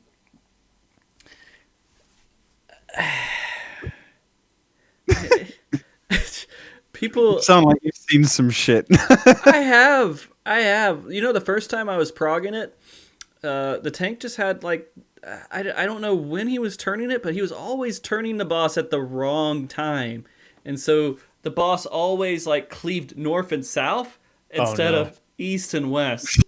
And I just couldn't figure. I don't think I even know to this day how he was able to do that. Instead of just facing the boss the right way at north, they just found the right timing to make it to where the boss did this weird ass cleave every single time. It's one of those things that takes one mistake to figure out, and then it shouldn't happen again. Yeah, but it happened the entire raid night. But that being said, the other thing is, it's people can't figure out if they're north or south. They can't remember it. Am I tethered to the north one or tethered to the south one? They just don't have any fucking clue. And that's usually where the wipes happen, is that they just beam everybody, the other guy with the laser, and then the numbers are off, and then it just all fucking falls apart. It's number 4 too, I think. 4 is rough. They just 4 north is like they get the group. Yeah. I have trouble seeing 2 and 3. Like I have titles on, and sometimes the 3 is like the third thing is hidden behind my title, so I have to like tilt my camera to see it. Otherwise, I think I'm 2, and then everyone's dead, and then people get mad at me. Yeah. But I mean, that usually is the extent. You kind of get knocked back. Somebody gets knocked off. That sucks. You can usually recover it until you get to Lions, which is really the big wall of P1, right? So, line strat is the only strat that I join a group, it's usually line strat. Because, I mean, it's just the most common one. Almost everybody's doing it. And this is my advice to anyone doing anything in Party Finder and progging, is you just look at what's on the list, find out what's repeated the most between all the groups, and stick to that. Even if you can learn the other strats, stick to the one that's seen the most, because other people who could join your group may only know that strat. And you just want to get whatever's the most common, and we'll get the most people in there. Don't ever try to do whatever's a little bit less common in your data center. Stick to whatever you see the most. And so line strat's what is Aether. I think Primal is not. Is it the Billy one? Billy, yeah. Primal's more Billy. Yeah. Sometimes you see Line, but mostly Billy. Yeah, and so if you're in primal, always do Billy. Screw lines. Fuck it. Just do whatever's most common. EU's line, isn't it? No, we are Really? Billy. Oh, you're Billy? Okay. We have adjusted markers, so north and south is safer, so people don't have to run to the east and west safe spots. Those get removed pretty much entirely. Nice. So we have the intercardinal markers pushed slightly closer to the cardinals, which is still safe. And then north and south becomes less Monka-esque about baiting the big line. And pretty much every PF uses that. I've not found a single one yet that doesn't. So I'm glad. Like, I think it's a very easy strat. PF on the whole hasn't picked terrible strats this time around, which is nice. And for things like Lions, where things can so easily go wrong, like, I just want safety, man. That's all I want. Like, that's the number one priority. Like, it's towards the end of the fight. Everyone's pause champing up until that point because they know there's going to be problems with Lions.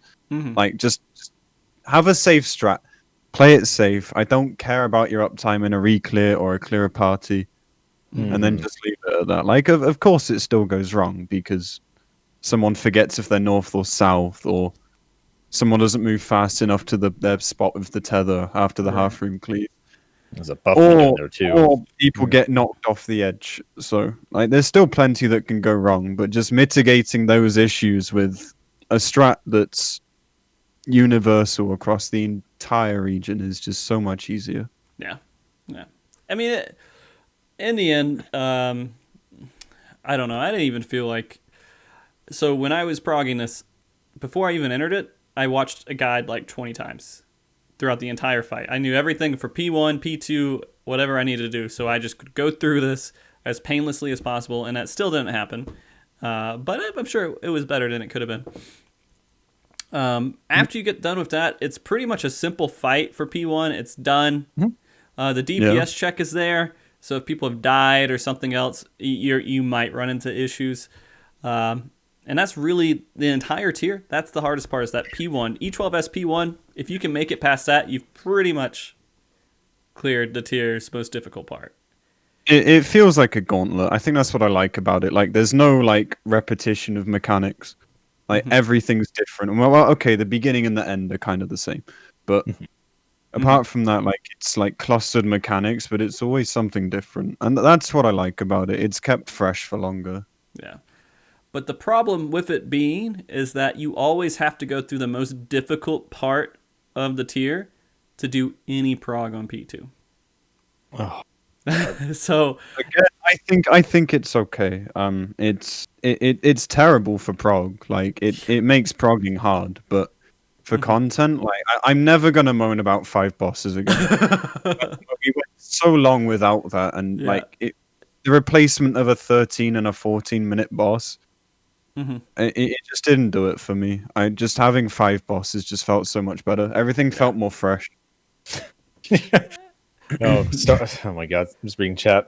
Yeah, we got through phase 1 in a group, and we had a tank that said, yeah, I can't do basic, and they just left. My favorite thing, I love it when you join a group, and it's like it's a clear party. It's E12S clear party. The whole thing, and you're like, advanced relativity to clear, whatever. And then once you get into P2 and you're like, oh, fuck, we made it here. Mad. And then you find out this dude doesn't know any P2. And you're like, man. Fuck, I just spent 30, 40 minutes getting to this point. And, Yep. 3 hours waiting for a shield healer, and then a couple hours of memes, and then, I don't know how to do this. It's just so bad. It's either that. Yes, they do. This is what they do. They literally just DC themselves or something, and then they're just gone. Yeah, they They don't leave. care. They got their P1 log. They'll see you another day. I don't know. Or they're like, hey, you guys, I got like 10, 20 minutes left. And we're like, we just got the P2, motherfucker. You just joined this party. You have If you are progging phase 1 and you are anywhere close to clearing it, please just look at any guide for phase 2. Just be prepared. Don't go in there blind. I had a horror story the other day. I was helping with a clear party, and it turns out 6 of them didn't have the clear. And we had these 2 healers, and they were pretty aggressive people. Like, granted, they'd been with them for at least one lockout already. So, like, they were staying the course. But when I joined, we got to P2, and after like 2 wipes, one of the healers was like, one more and I'm gone. So I had to like tell the guy to chill out, and I'd seen this guy in PF before. He was a prick, but like it's just such a bad attitude to have. It's like, why would you not stay the course of the lockout? And the worst part is, when we finally did kill it, and to be fair, they did apologize for being toxic at some point during the fight. That's rare. Yeah, that's real rare. It's really rare on its own. Yeah. But like, he then, it turns out he hadn't even cleared. He wasn't even one of the helpers. So he was threatening to leave after a couple of wipes. Oh. And like, he was just going to be shooting himself in the foot by doing so. Like, it was just insane. I could not believe it. It's like, imagine having this much attitude towards people. And like, the mistakes weren't anything like really bad either. It's everything you usually see on P2, Whole party gets beamed because someone doesn't bait. Yeah. Like, whole party gets bonked by the hammer because tanks didn't bait properly, or the party was too far away.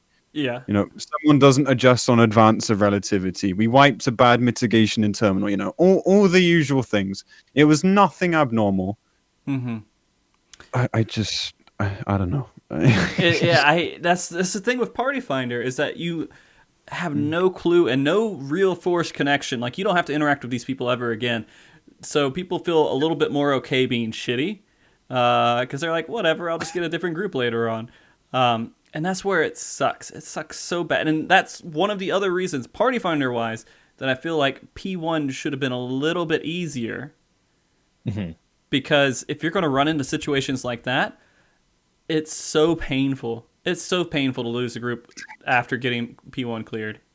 I feel like that's on the players, though. Like, I don't think... my personal opinion is that's not an issue of design. That's just the way players are. And people do genuinely seem less patient as to... So I just feel like maybe that is the issue that you found would be mitigated if people were just willing to stay the course and get through the mistakes. Because, like, P2's not hard... Yeah. But like, figuring it out is annoying. Executing it's pretty easy, but like, figuring it out is a pain. Yeah. You need the warm-up pulls. Yeah. Too, just to so if I'm streaming the balance too, with the co-healers. Oh yeah, absolutely. To figure out those little things. Oh, we forgot to talk about mitigation. Oh yeah. Who's reprising the pulsars? Oh yeah, shit. All right. So I mean, those things happen. But what was there was something else I wanted to add in. I completely forgot. It'll come back to me. It's all right. But going into P2, what you're talking about, like it being difficult to figure out, it's already figured out if you're in Party Finder. It's already figured out. There's no learning and trying to put together the puzzle. It's just trying to know what your execution is on that fight, and that's it. If you're like week 1 Raiders, completely different story. But if you're going in there, and even week 1 Raiders don't deal with it, to be honest with you, it's like World Prog Raiders. They they're going through and doing all this and figuring out the strats.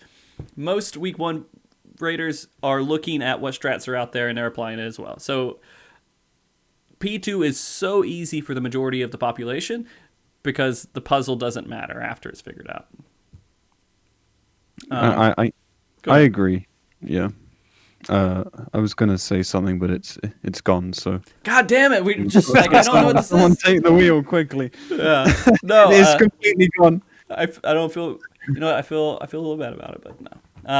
I think that this fight, again, going into it, and I really only have a tanking perspective, so it's a little bit more difficult for me to like talk about the other parts. And I have a paladin perspective, so sometimes I do nothing except for DPS. And do like the one little tank mechanic, which is tank tether close or far? That's it. That's all I worry about. And then I am like, am I baiting the close ones or the far ones for the tank jumps? Don't bait on top of the group. Yeah, that's it. It's like nothing. for me. I mean, again, I'm glad there's a little bit of interesting, besides just tank swap, a little bit of interesting mechanics for it, but it's not bad after you do it. What really gets rough is when you get to terminal relativity and it becomes, all right, no one discussed any bit about how we're going to mitigate this, and you just wipe. Yeah, they just use all their mitigation like on the first hits, and then you got nothing left in the tank. You're like, well, yeah. I love putting my reprisal down. I love putting my reprisal down, and then seeing it turn to white text. Yes, the white text. You're like, oh. I always shit my pants when I see like just us take like pretty much no damage to terminal and like pulsar 1, because then I just know everyone's already out of steam. Yeah. So I'm just like I'm just like holding on to my dick while like just DPSing. I can't, like I'm gonna fucking die. Like, on pulsar 2 or 3. Yeah.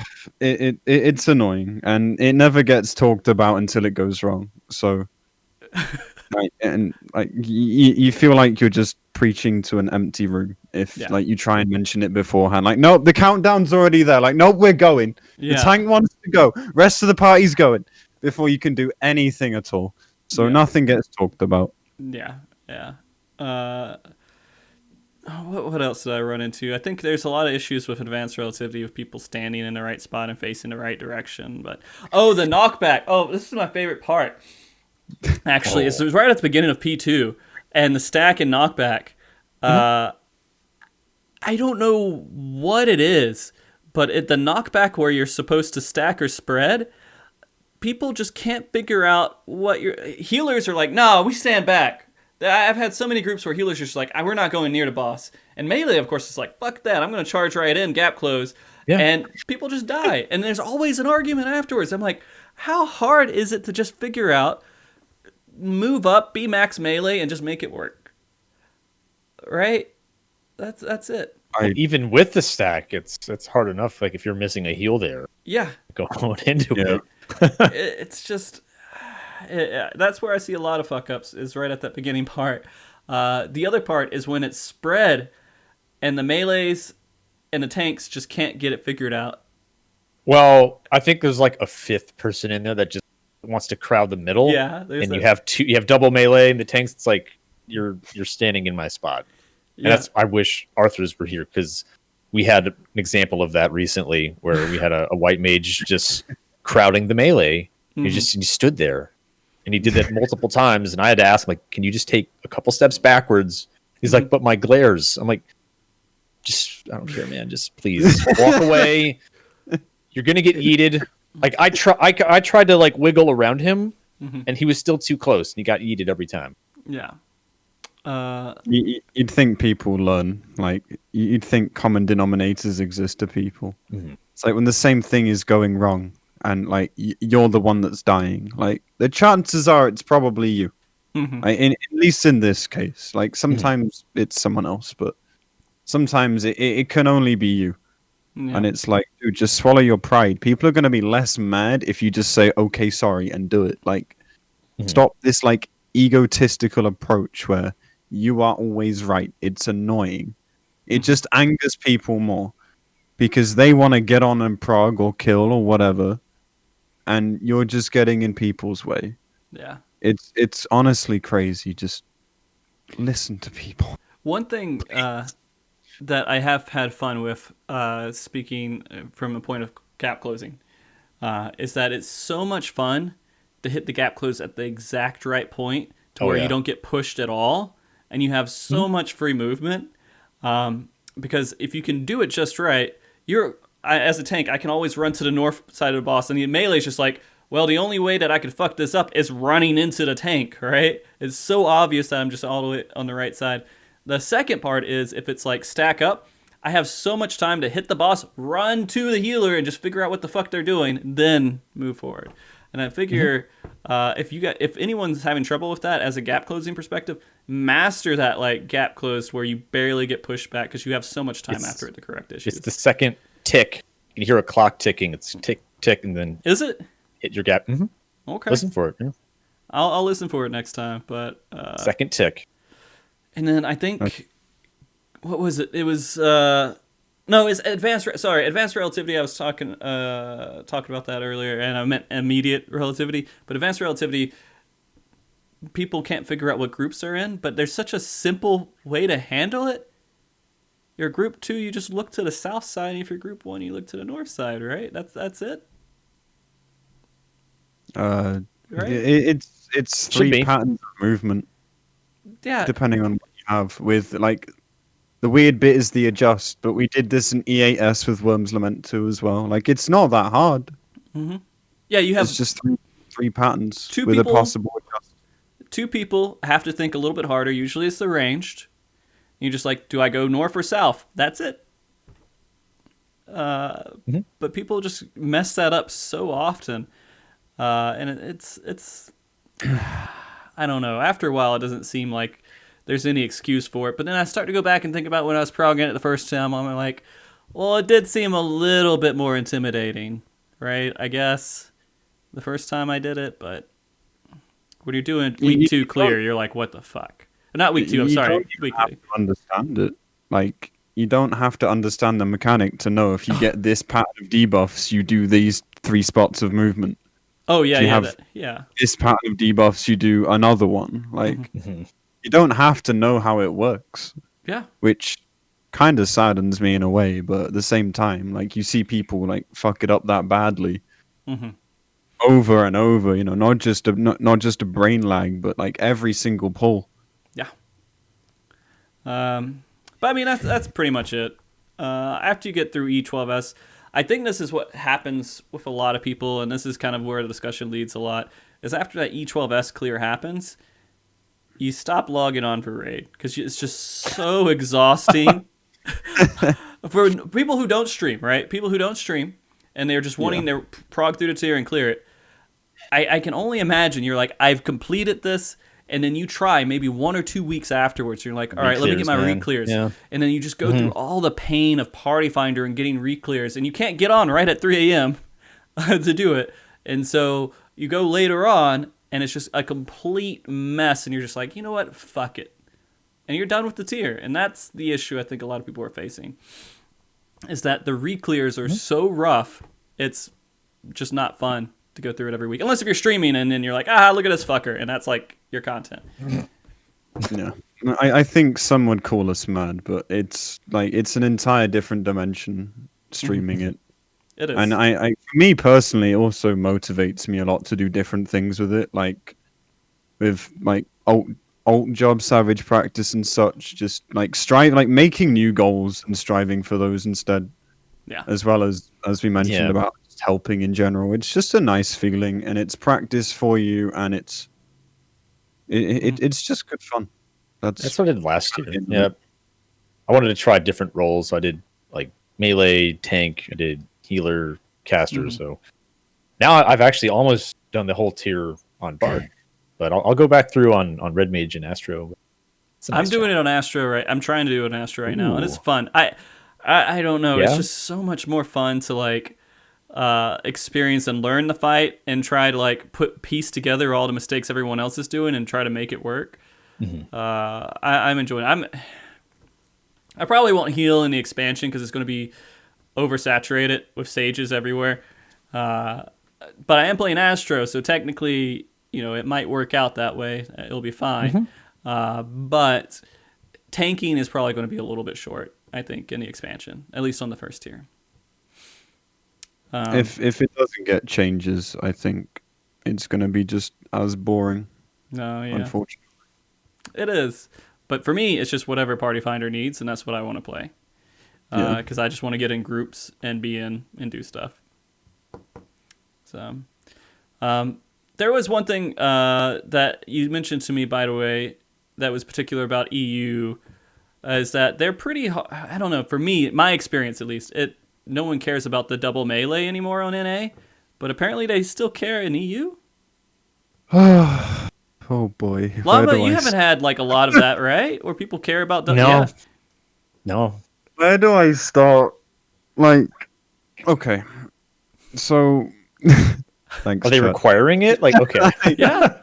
So there is this rampant plague on EUPF where people have this undying obsession with locking double melee emote. to the point where if they have 2 melee, no, sorry, if they have like 2 casters, their other 2 slots will be double melee, which isn't even 5%. So like to me, it's like this like weird misunderstanding about how the party buff system works. And okay, I'll give it to them. Square Enix does a shit job of explaining it, i.e. not at all. It's just hidden away in a menu that you don't use very often. But it's a thing. And I just need to make this point clear. Like, double melee is not necessarily optimal. Double melee is not 5% party buff. The biggest factor of variance in PF, wherever you go, is player skill. Yeah? Right? Just today, in fact, there was a good example today that kind of proved my point. I was asked to help out of an E12 clear party today, and we got the kill pretty fast.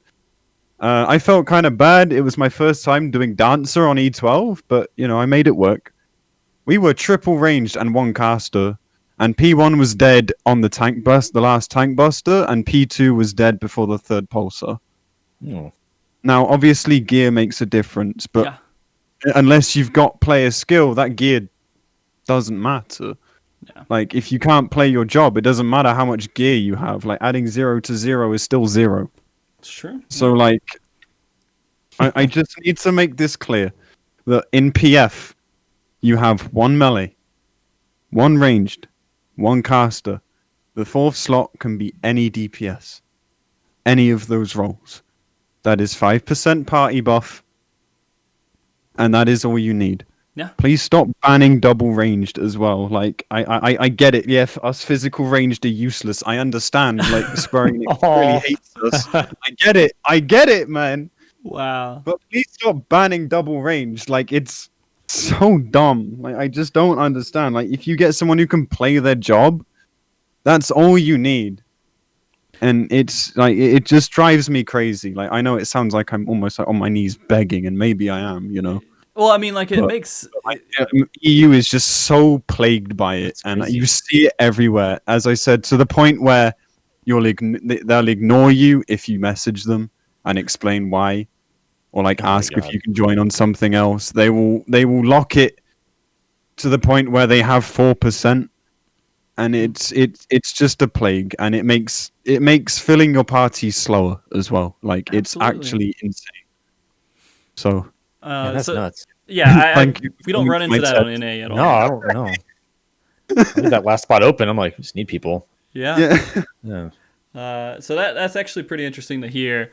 The only reason, and we talked a little bit about it, but the only reason, Siren, that I can even see that's a thing is that there's 2 M's on your macros.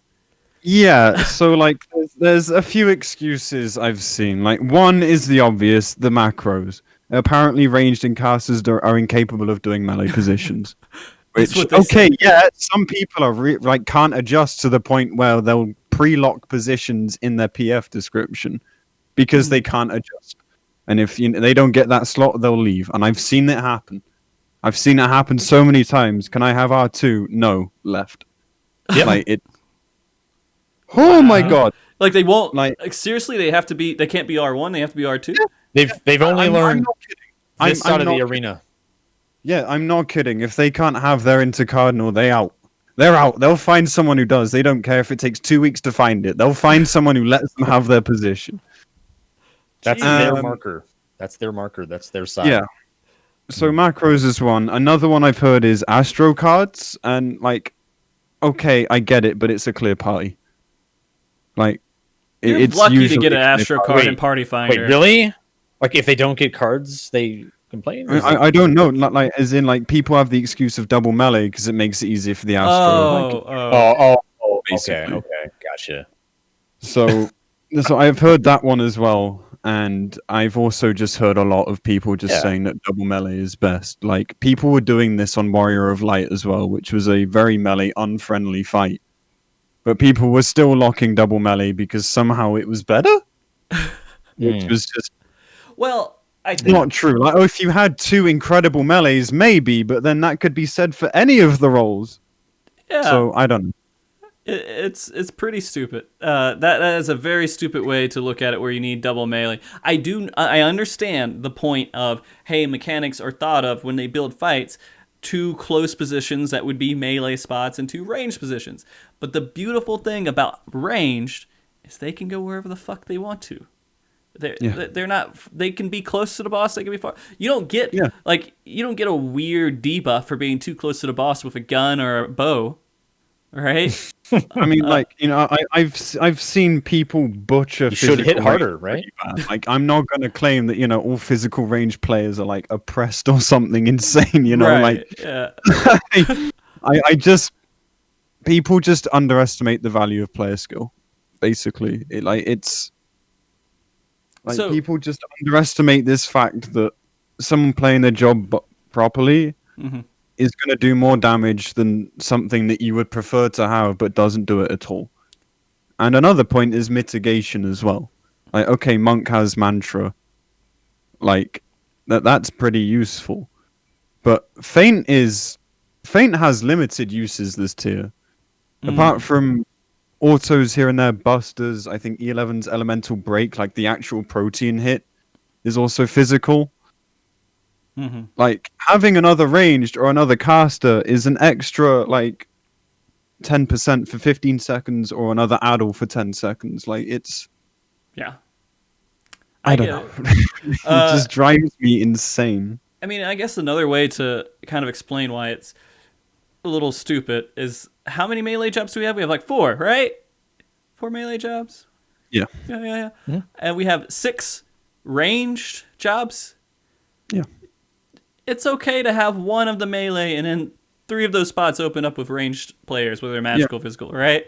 It makes more sense. It's going to be overall, if it's spread population-wise and everything else, overall you're more likely to get players in the range side for DPS than you are melee players.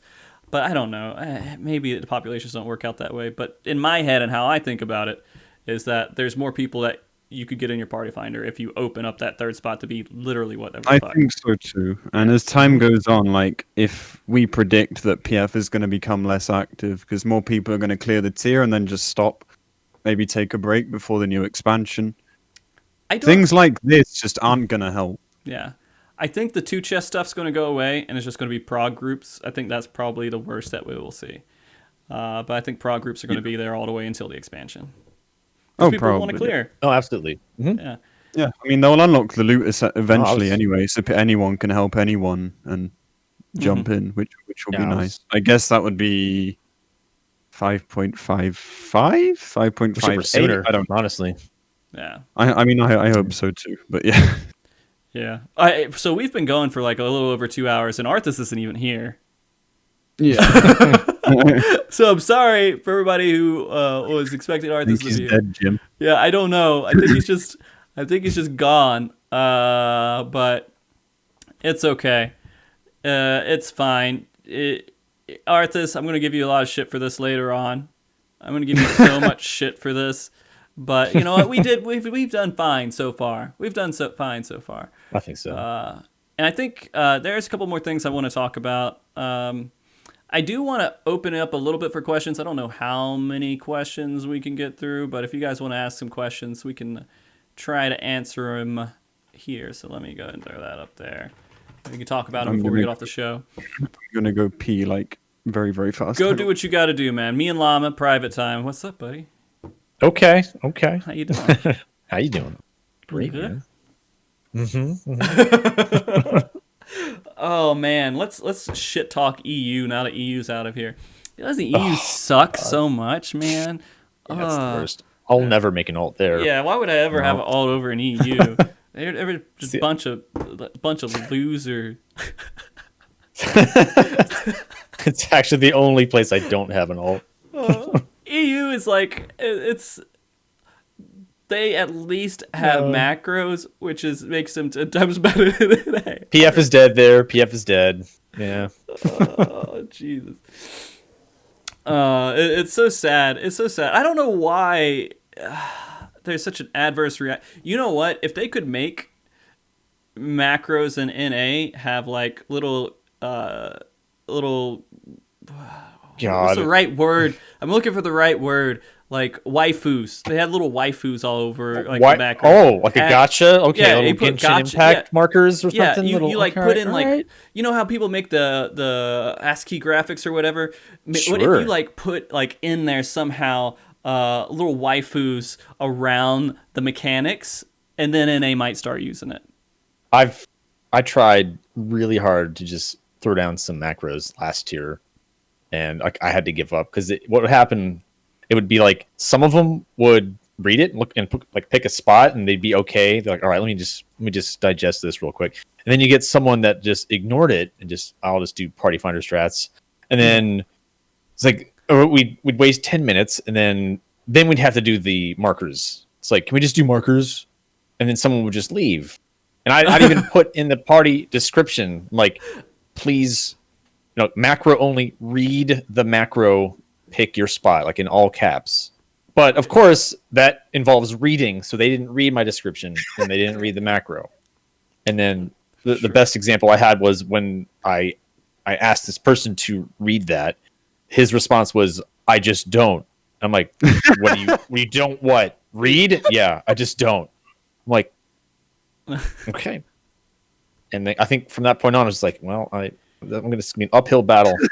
It's not worth it. There's no way. It's not worth it. It's not worth wasting the time. I'd rather just have to put the marker down. Okay. So I'm gonna say this. I do think there is hope. I do think there is hope for macros. Sorry, macros. But it's gonna have to be at the very beginning of the expansion. The first raid's here. Everybody's hasn't been in raid for a while. They've been leveling. They've been doing other things, and you just throw up the simplest, easiest macro. Maybe just like hardcore force. Some people don't. They leave. They'll leave the group. Okay, they see that. We'll see. I mean, okay. You might be creating a new normal in the expansion because you got a lot of new players. Maybe. I don't know. Maybe we'll have a whole bunch of new players. They'll try it. It's an uphill struggle, but I think it would be better. Like, obviously, I'm biased because I've used macros the entire time. Mm-hmm. I don't see the drawbacks. Like, I really don't. To just having a visual image of where people need to go for key mechanics. I mean, it could also have something like people have their windows adjusted weird, and then it comes across like gross and doesn't make sense. Line breaks like, and stuff. Oh, what is this? Fuck this. I'm not going to adjust. They don't even know. Yeah, they can't resize their window. They don't know how. Yeah, they don't know how to resize their window or anything else. I don't know. But I've given up on it too. I don't worry about it. I'll let people do their waymarks, and waymarks are fine on fights like E11S because it's one thing and you're done. You don't have to think about it too much. But when E9S, 9 kills me. Yeah, 9 is kills me, dude. murder fest. I just can't do it. All right, so the other thing I kind of want to go into is I want to give. We've given people kind of advice in Party Finder and progging it. But my personal experience is some things that I want to just tell everybody. If you're progging in Party Finder, number one thing, like I said earlier, always fucking just do whatever everyone else is doing. That's it. Don't try to learn the most optimal strats. Don't try to learn the best strats. Learn what people are doing because you just need people to get in there into your Party Finder. The second thing is never do a 2 chest group after week 1 when you're progging and you're trying to get the clear. Just doesn't matter if it's Tuesday, doesn't matter if it's fucking Monday. Never do a 2 chest clear party when you're trying to clear your first time, unless if it's like really early stuff and you're not even in the same category. Absolutely. Because you want to get whoever the fuck you can in that group. You want to get whoever you can get in there. You want it to fill as fast as possible and get as much exposure to it and just get past it. Your gear doesn't matter. You can worry about it next week. Because every moment you sit waiting for someone else to join that party is time you could be spending in the next fight. And you can clear the entire tier with crafted gear. Right? It can be done. So just don't waste time trying to get that one extra chest. Just screw it. And I mean, the other thing is that don't like don't start shit with other people. It's not Patience, probably. Just have patience. some patience. Just have patience. Understand, when you go in there, Expect the wipes. don't expect a one pull clear. Expect wipes and just bullshit, because that's just Party Finder. You're dealing with it already. You're gonna deal with bullshit. Don't like stress out. Yeah. You get into the group, guys. I've only got 20 minutes. Yeah. Can we just make this quick? Yeah. I hate people that do that. Oh my God. You Like are 20 minutes. delusional if you think PFs typically take like 20 minutes. Like, We I waited don't for 2 care how hours for you to say badly, that. Like, you need your dinner. Like, please just do that first and PF after. For the love of God, like, stop wasting people's time. Yeah. What was the other thing? Oh, always. So if you're joining in Party Finder, never do an unguided party, right? Never go in with like, oh, I'm going in not knowing any of the mechanics, right? I'm going to go in and learn purely. Fuck that. You lost that as soon as you didn't get into static. That's it. Oh, yeah. The reason why is because the group you're with the first time isn't going to be the same group as the second one. And there is no way that you're going to get into a group and be like, oh, I learned this all in Party Finder and everything else. No, you just wasted people's time.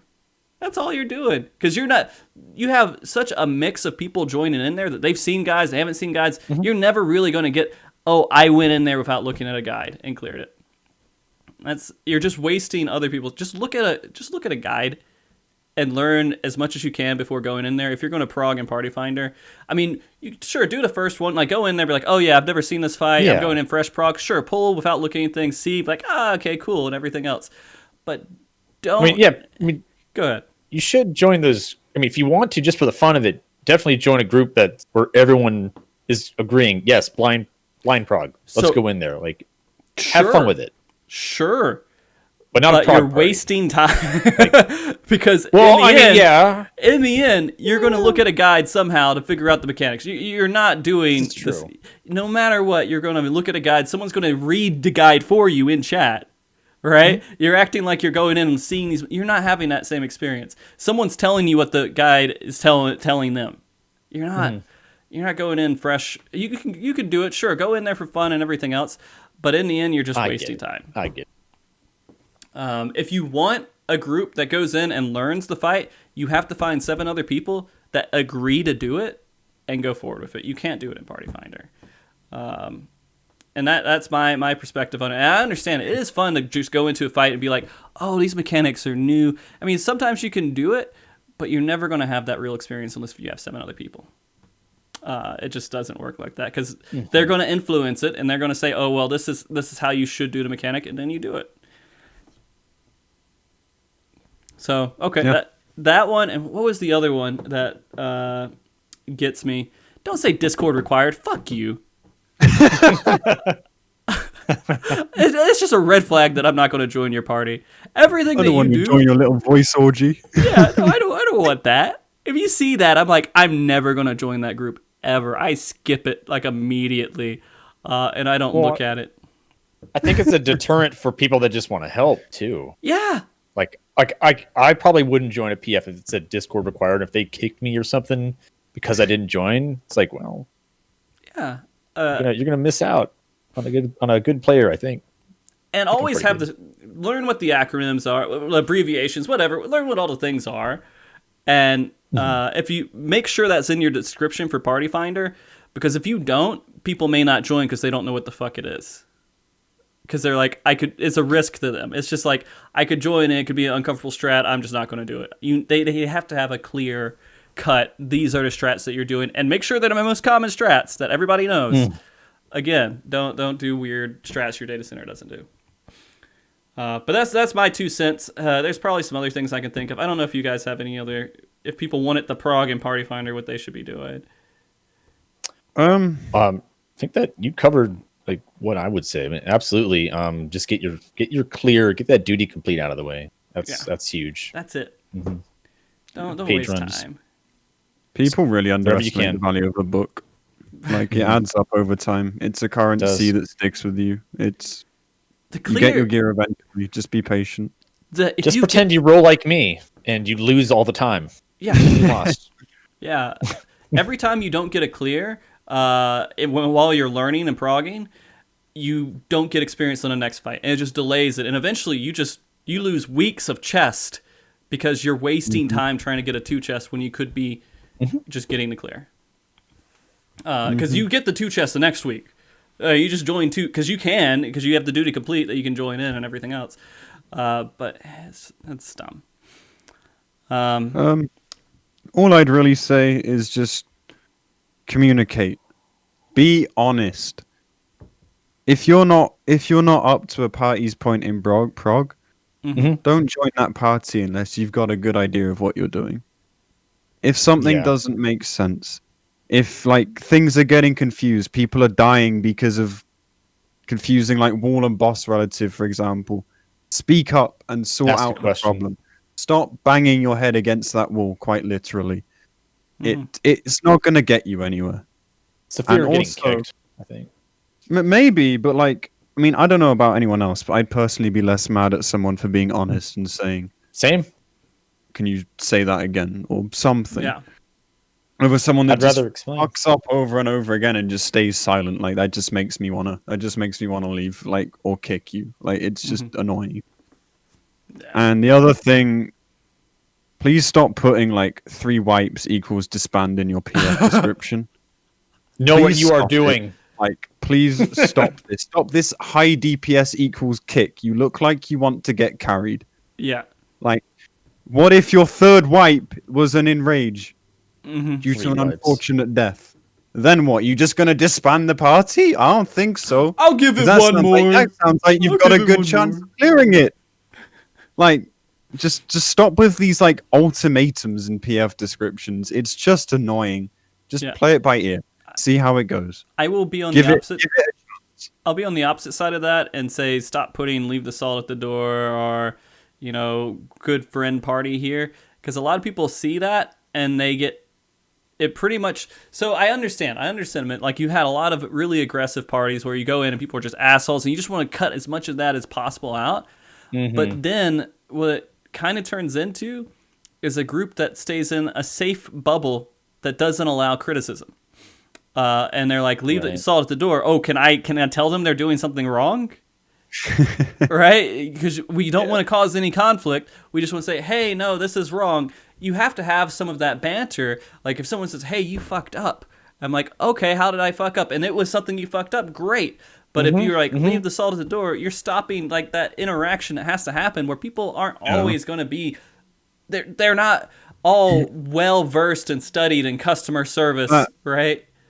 They don't know. That, and people's definition of toxicity is so broad. Like, that, to me, that just sounds like you say anything that goes against anything anyone does, and you're getting the boot. Like, it, once again, like the high DPS or kick thing, it just sounds like you want an easy time. And like, guess what? Progging hard content isn't easy. But that's the point. And then it's really rewarding when you eventually get to that point. And then you're going to feel really stupid about all those people you kicked because they just wanted to help. Yeah. Yep. Could be a really good player on an alt in 510. Like, don't lock the minimum eye level or something. Like, you're going to make it like 524 on E9S. 530 only for E9S. Like, we got to get through here before like the second half of the fight. Yeah, don't do that. Yeah. Don't do that. I mean, put something there, right? I mean, yeah. Put the minimum there. Something. But don't put 510, okay. Yeah. Whatever. Okay. All right. Let me see. Let me look at this. Frosty, where is your Frizona? I don't got one, man. I don't got. Oh my god. Will Llama pet, or will Todd pet the llama? He knows. He knows. Yeah, is that the llama, like right there on the mic? Depends on who asked. If it's Rui, he wants me to pet the one behind. It is Rui. Yeah, it's back there, man. That's the wrong llama, he says. He's going. Is that a llama or is Frosty a llama or what? Why would I be a ferret? What the fuck? Ferrets smell like shit. Have you guys ever smelled a ferret? They smell horrible. Some people in chat might know. But I've had friends that have ferrets, and they smell horrible. Every experience I've had with a ferret, they smell horrible. So it's rude, Demo, to say that I would be a ferret here. All right, so let's see. All right, there's a little bit agreement in there. Let's see. Question from a random viewer: why do you think PFs are struggling to find healers this tier? Because of E12S and people blaming shit for healers every time someone dies, and no one does what they're supposed to do. I've heard a lot of healer mains complain about healing in general as well. Like, they're just getting really sick of it. So they might just be playing other roles. Yeah. Healers are probably getting sick of being blamed for stuff, because it's never just it's the healer's fault. It's like, where's the mitigation? Were you standing in bad, etc.? Like, it's I can understand being put off of playing healer because people are so quick to pass the blame. Absolutely. Yeah. I think healing is fun in Party Finder, but that's because I like that. I like to be the person who tries to save the day and correct the situation. But I mean, it is super stressful, especially when, all right, so healers need the DPS, but it becomes an obsession for some healers, right? Where they have to always have high DPS, or they think they're not doing a good job. It's not really the case. No. And they just let people die, right? They're like, well, this isn't part of my normal rotation. Like, when nothing goes wrong, I could easily DPS a lot more, and they keep going with that same DPS rotation and never fall out of it. That's when it is stupid. I rarely complain about healer DPS unless it's, like, quite literally terrible. Yeah. Like, if there's quite like a broad kind of scope of damage, which is completely fine if everyone's alive and things are going to plan. Like, I obviously want the healers to DPS as much as possible, but just never at the expense of people's lives. Yeah. So in the end, you need to keep people alive, and you learn how to find ways to DPS, but you also have to be flexible. I mean, that's the biggest thing with healers, is that you just have to learn how to... If you're in Party Finder, it's inconsistency everywhere. And you just have to figure out how to work with that group. Yeah. Pretty much. Can you tell Pharaoh he smells? Pharaoh, that one time I sniffed you, it was a little rough. Just to let you know. All right. Can you please let Arthur speak? I know he's typically shy. You're not letting him get anything out. Not let him speak. Oh, good. We tried. We tried to get him. Oh, Arthas, you motherfucker. Okay. This is an easy one. I know why this is being asked. What's your opinion on in Loot Master for Party Finder? Oh, fuck no. No. Immediate blacklist. Yeah. I had a group, and they were nice about it, but, like, they didn't list Loot Master because I wouldn't have joined. But when I got into it, because it was like a static or something. It's usually a static, 7 out of 8 static or something, or 6 out of 8. But when I got in and we had a full group, they were like, "Okay, it's going to be Loot Master." I'm like, "No, it's not. You didn't advertise Loot Master. I wouldn't have like accepted to join the group." They're like, "Don't worry, we'll give you something." And I'm like. Like, I didn't win anything, but, like, still, like, because I went in and they didn't do Loot Master, but I've been in a position like that where, against my better judgment, where they said they would give me something, they took everything. It's like, well, I'm a fucking asshole. Hey man, you got the book. They gave you the book, right? I got the book. Yeah. So here's the thing. I think what happens a lot of times is it's a static or a small, not full static that gets people in there, and they want to make sure that they get loot. They get the weapon or something. It's like, well, you're no longer a static. You're now relying on Pug. I'm going to say not a static. I'm going to say this, like, and absolutely be straightforward and clear. If you go into Party Finder, loot is never Loot Master. You roll on fucking everything, unless if you just really are like, I don't need this, I'm not going to ever play this job and everything else. Sure, pass on it. But if there's a chance you could use it for anything, fuck everyone. All right, just roll on it. Dude, just roll on things that you might use. Yeah. Because everyone else is treating you the fucking same way. Yeah. It's not like they're going to be like, oh, well, I might not need it. Most people are rolling on stuff. They already have 3 of the same item. They don't. I'm sure they do. Yeah, they don't care. They put it in their saddlebag. They put it in their saddlebag so they can roll again. Yeah. And it's just, it's not something that I think that it's always overstressed. It's just the luck of the draw, and that's how it is. It's unfortunate, but you're in Party Finder, and you deal with random people who never have to see or talk to you ever again. Listen, I've got retainers that need BIS, okay? Yeah. Yeah. This loot system's really rough for PF. Like, it's static friendly, but it's really shit for PF. So just stop feeling bad. Like, no one else is going to show you the same respect unless you're going in, like, with a partial static or something.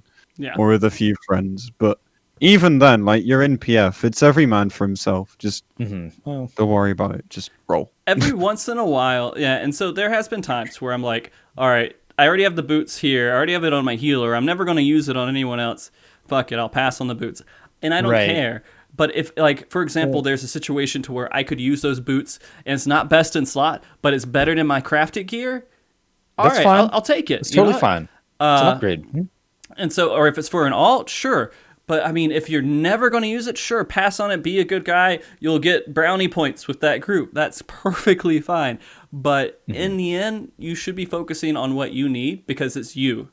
You're the static. You're the only consistent part of every party you join. And so make sure you're as good as you can get.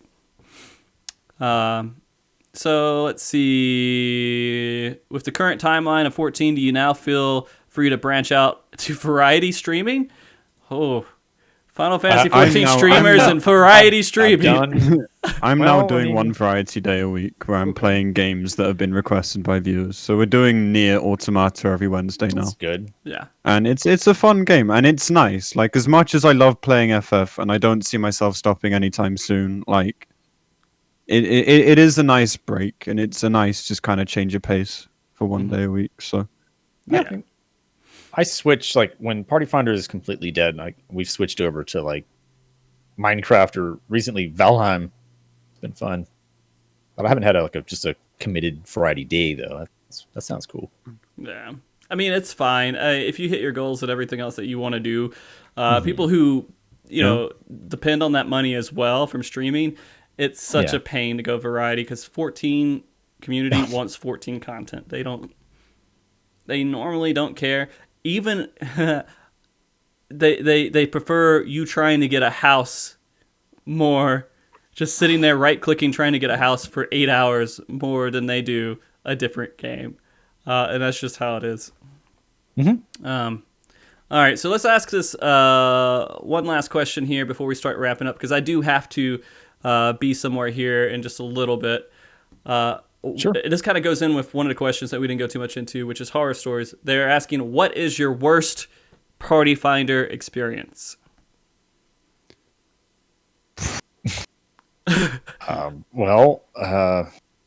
think people know this one, but for me, I have a highlight here. It's just called the Resonator.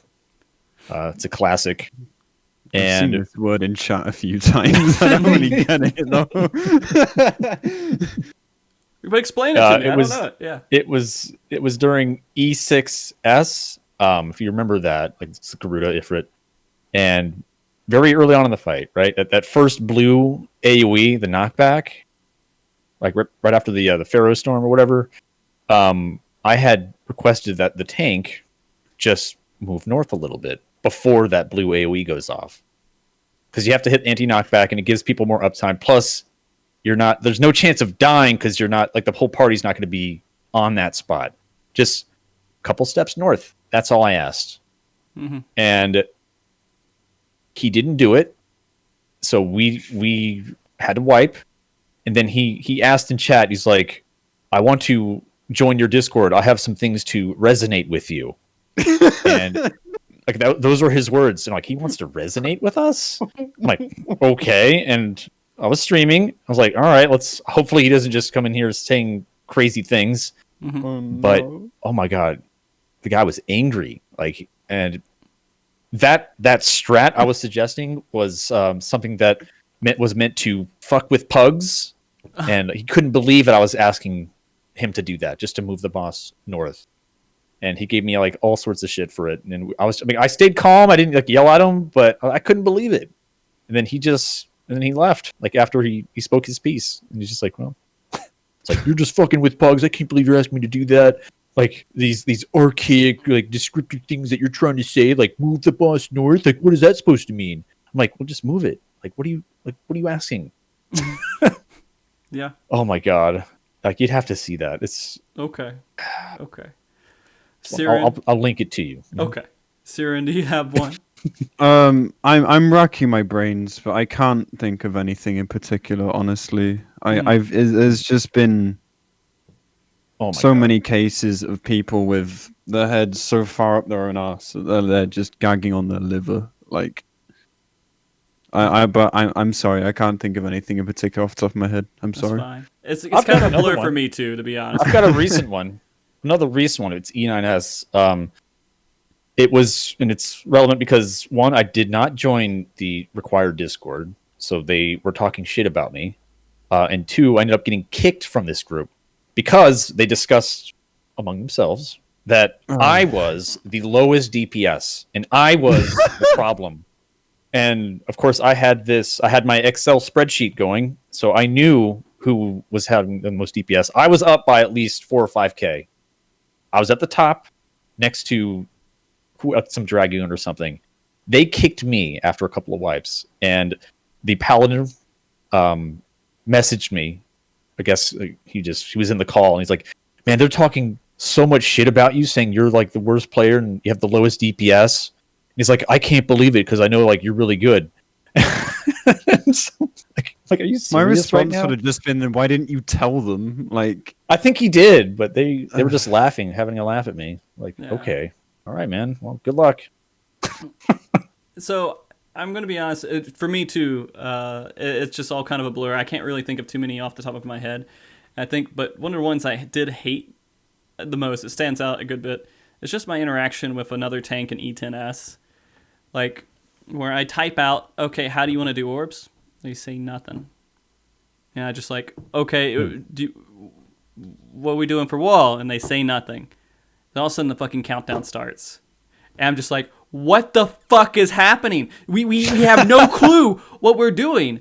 And then we go in, and of course, orbs gets fucked up, right? It gets fucked up. He stands exactly where I'm at. I'm like, all right. And this is before I was doing like the super, like just adjust to whatever they do. And then he's like, they just start calling me, and it was a group together by themselves in Discord, and they were talking to them among themselves, and then they just start saying, hey, you fucked up. We said the groups were northeast and southwest. I'm like, sure, that's for your other groups, but tanks, kind of have to work their own stuff out too. They're not always the same as group 1 and 2. We got to kind of work this out. And they were just treating me like a fucking idiot for trying to discuss the tank orbs. And I was just... that was this recent tier. At least this recent tier was one of the worst. It's so stressful. But I mean, I say all this shit. I do it because I enjoy doing Party Finder, and it fits my life. The benefits of Party Finder for me is that I don't have to manage a group. I don't have to deal with other people, making sure I'm there every week. If I have a rough week and I just can't raid that week, oh well, who cares? I'm not fucking over 7 other people. So it makes it a little bit free for me.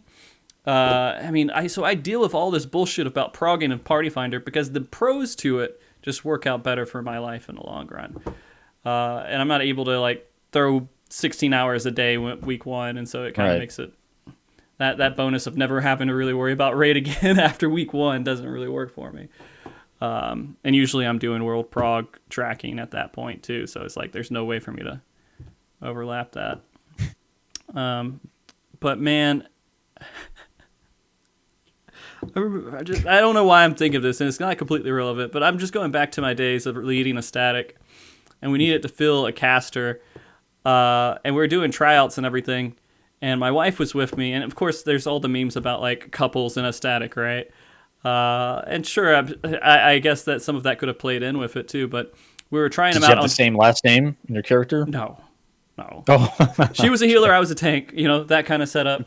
And then like we were doing this thing where we were trying to find out this player, and we had a bad experience with him because he fucked up a mechanic and he died, and he yelled at my wife for saying, "Hey, why didn't you heal me?" And she's like, "Well, I couldn't get to you in time. You messed up the mechanic and died. It was an abnormal situation." And he's like, "Well, that's stupid. You should have just healed me." And she was trying to explain to him, "It just couldn't heal you. You fucked up. It's just I couldn't get to you in time. That's just what it is." Yeah. And then later on, he wanted to join. He's like, "Hey, man, can I join your group?" I'm like, "Are you fucking serious? you think there's any way that you could?" I explained to him the situation. It's like, that was pretty fucked up. He's like, "Yeah, but if she would have just healed me, that situation would have never happened." I'm like, God. Oh my god! I don't like know literally what to doubling down on stupid. Yeah, I don't know why people are like this. And so, anyways, I thought of horrible situations, and it was actually me leading that static instead of doing Party Finder. But all right, I guess we should wrap up here. And sorry, Arthas, I don't know what the fuck happened. But you guys, we all had a fun time here.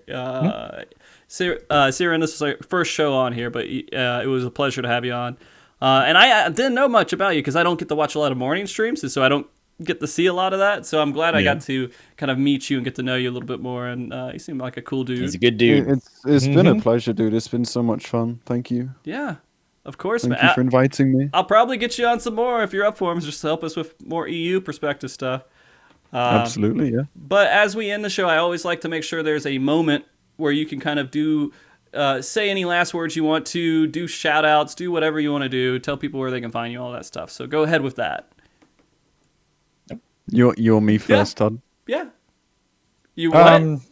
Sure, I can. I asked Todd who wants to go first. You want Todd to I go can first? go. That's fine. All right. Yep, you can find me at Llamatodd, twitch.tv. I'm Todd. Usually stream in the evenings, Degen hours. But once a week we'll be doing an elemental raid in the morning. So normie hours at least once a week. We can if you need any help learning the Savage tier, just stop by. And just want to thank once again my wife for being so supportive, and I want to thank Frosty for the opportunity and having me on here again. Love it. And recently Pharaoh for putting together that elemental raid. It's been a lot of fun. Yeah. Stinky Pharaoh also recommended Siren here too. Yeah. But I do want to say also thank you to your wife for showing us that garlic bread before the show started. Oh, yes. Yeah. But okay. Siren, would you like to go now?